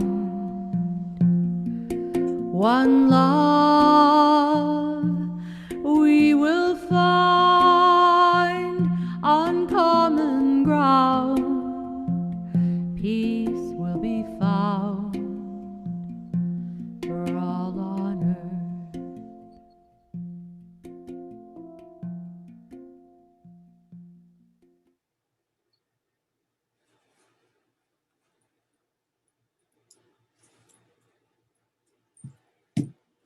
Just beautiful. And it's almost like a mantra. We did have a pre-recorded video. I'm not quite sure if Scott has that, but she did bless us with a beautiful message and her medicine. So Scott, what do you? I don't have that right offhand. It wasn't sent to me in the things that I received today. Okay. So was this, yeah, so if you want to find it, I will absolutely play it during the after show and send it to me, but I don't have it right offhand. So this is the amazing experiences that we have of putting these shows together the ways that we do. And also, Jay Mayer, send me a note if during the after show, you and the Jam Bandits, which you recorded in Hawaii, if that's something you also wanted me to play, because I'm not clear on that. So I just need to know. And to kind of wrap us up, we are going to have an after show. I'm going to show a little more Andrew Harvey. I've got a couple of other things to share. But to wrap us up for tonight, the official show, here's my partner, Deborah. Thank you, Scott. And thank you, everyone, for being with us tonight. Thank you to all the presenters. It's always so amazing for Scott and I to do these shows. Truly, everyone shows up so incredibly beautiful and with so much love. And we just appreciate it so much. So thank you to everyone joining. Thank you to your donations. They really mean a lot to us to continue to do this. And just so much love to you all. This is waves and waves and waves of love that we're all sharing tonight to go out to the world. So thank you. Great. Thank you, Deborah. And thank you for everything you do. Deborah is quite amazing. Mm-hmm. So we're going to conclude tonight's official full show with a really fun video from Paul Ivy, who you met earlier. And then we'll kind of close out the official show, and then we have an after show, so stick around for that. And here we go with Paul Ivy, and a really beautiful video. This You saw him earlier on our show. He is definitely all about connecting to the earth. Just had a child 5 days ago and has a beautiful organic farm in Hawaii. Here's more music from Paul Izak. Envisioning green rows for miles and miles all around this planet, seeing that organic, regenerative agriculture in great abundance. Green rows.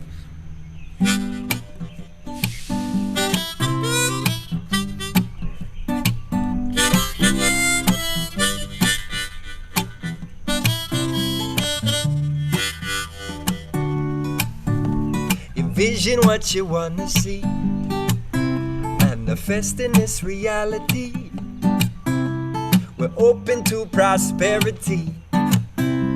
We're living in community, yes. Truly we must face the time.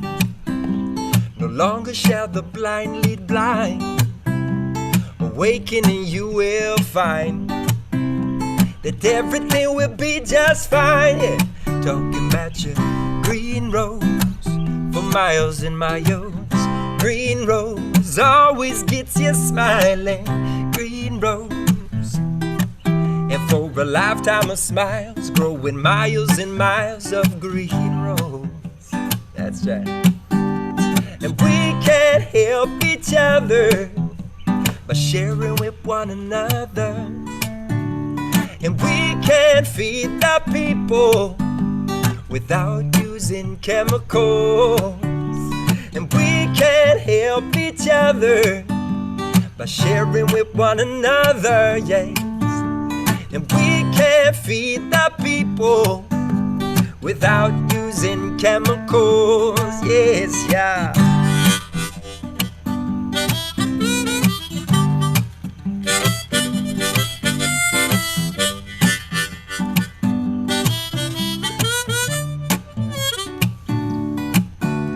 Envision what you wanna see, manifesting this reality.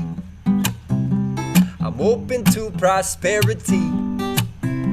I'm living in community, yeah. So find your friends and gather round and reach your hands into the ground and sing together freedom sound.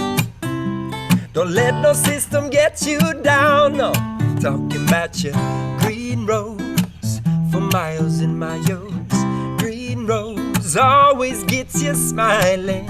Green roads, and for a lifetime of smiles, we grow with miles and miles of green roads. That's right. And we can't help each other by sharing with one another. And we can't feed the people without using chemicals. That's right. We can't help each other by sharing with one another. Hey. And we can't feed the people without using chemicals. Yes, yes, yeah.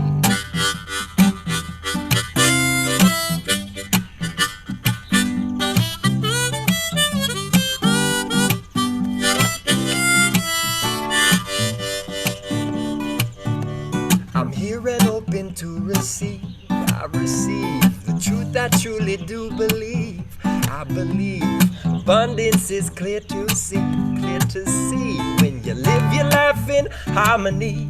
Oh, everything will find its way, Live your life, come day by day, day by day. Seeds we planted here today. Remind us love will always stay, yeah. Talking about your green roads for miles and miles. Green roads always gets you smiling. Green roads, and for a lifetime of smiles, we grow with miles and miles of green roads. Oh, that's right, for your green roads. Green roads for miles and miles. Green roads always gets you smiling. Green roads, oh yeah. For a lifetime, and for a lifetime of smiles, we grow with miles and miles of green roads. Phenomenal. And for a lifetime of smiles, we grow with miles and miles of green rose. Moloa. And for a lifetime of smiles, we grow with miles and miles of green rose all around this world. And for a lifetime of smiles, we grow with miles and miles of green rose.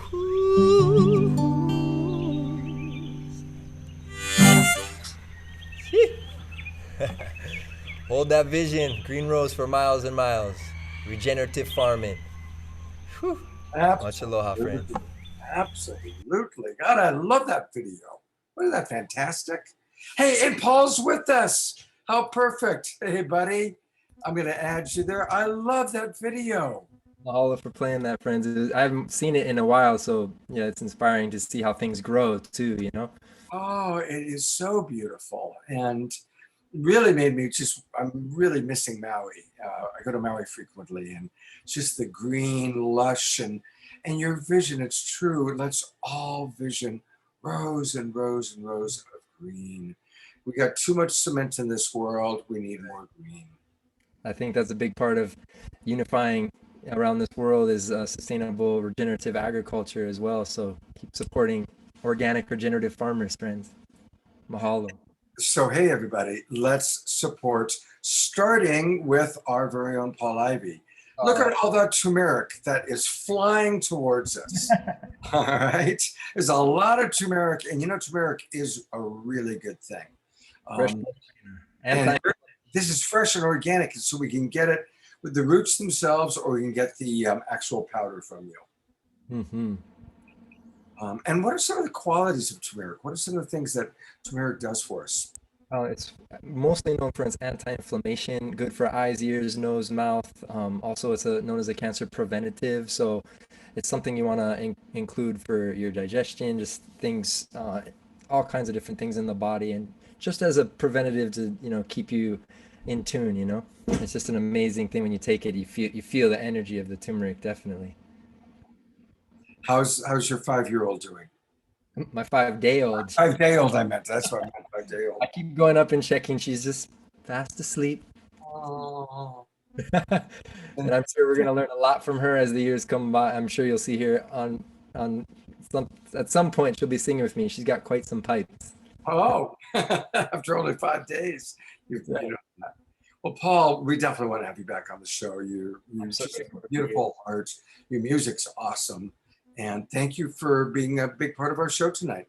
I'm so grateful. Thank you all for embracing me, welcoming me. Absolutely. Well, and thank you, everybody. We still have over 200 people in the Zoom room. I am going to close out the official part of the show. So this is where we'll live forever on YouTube. And stick around. We got 215 of you for the after show.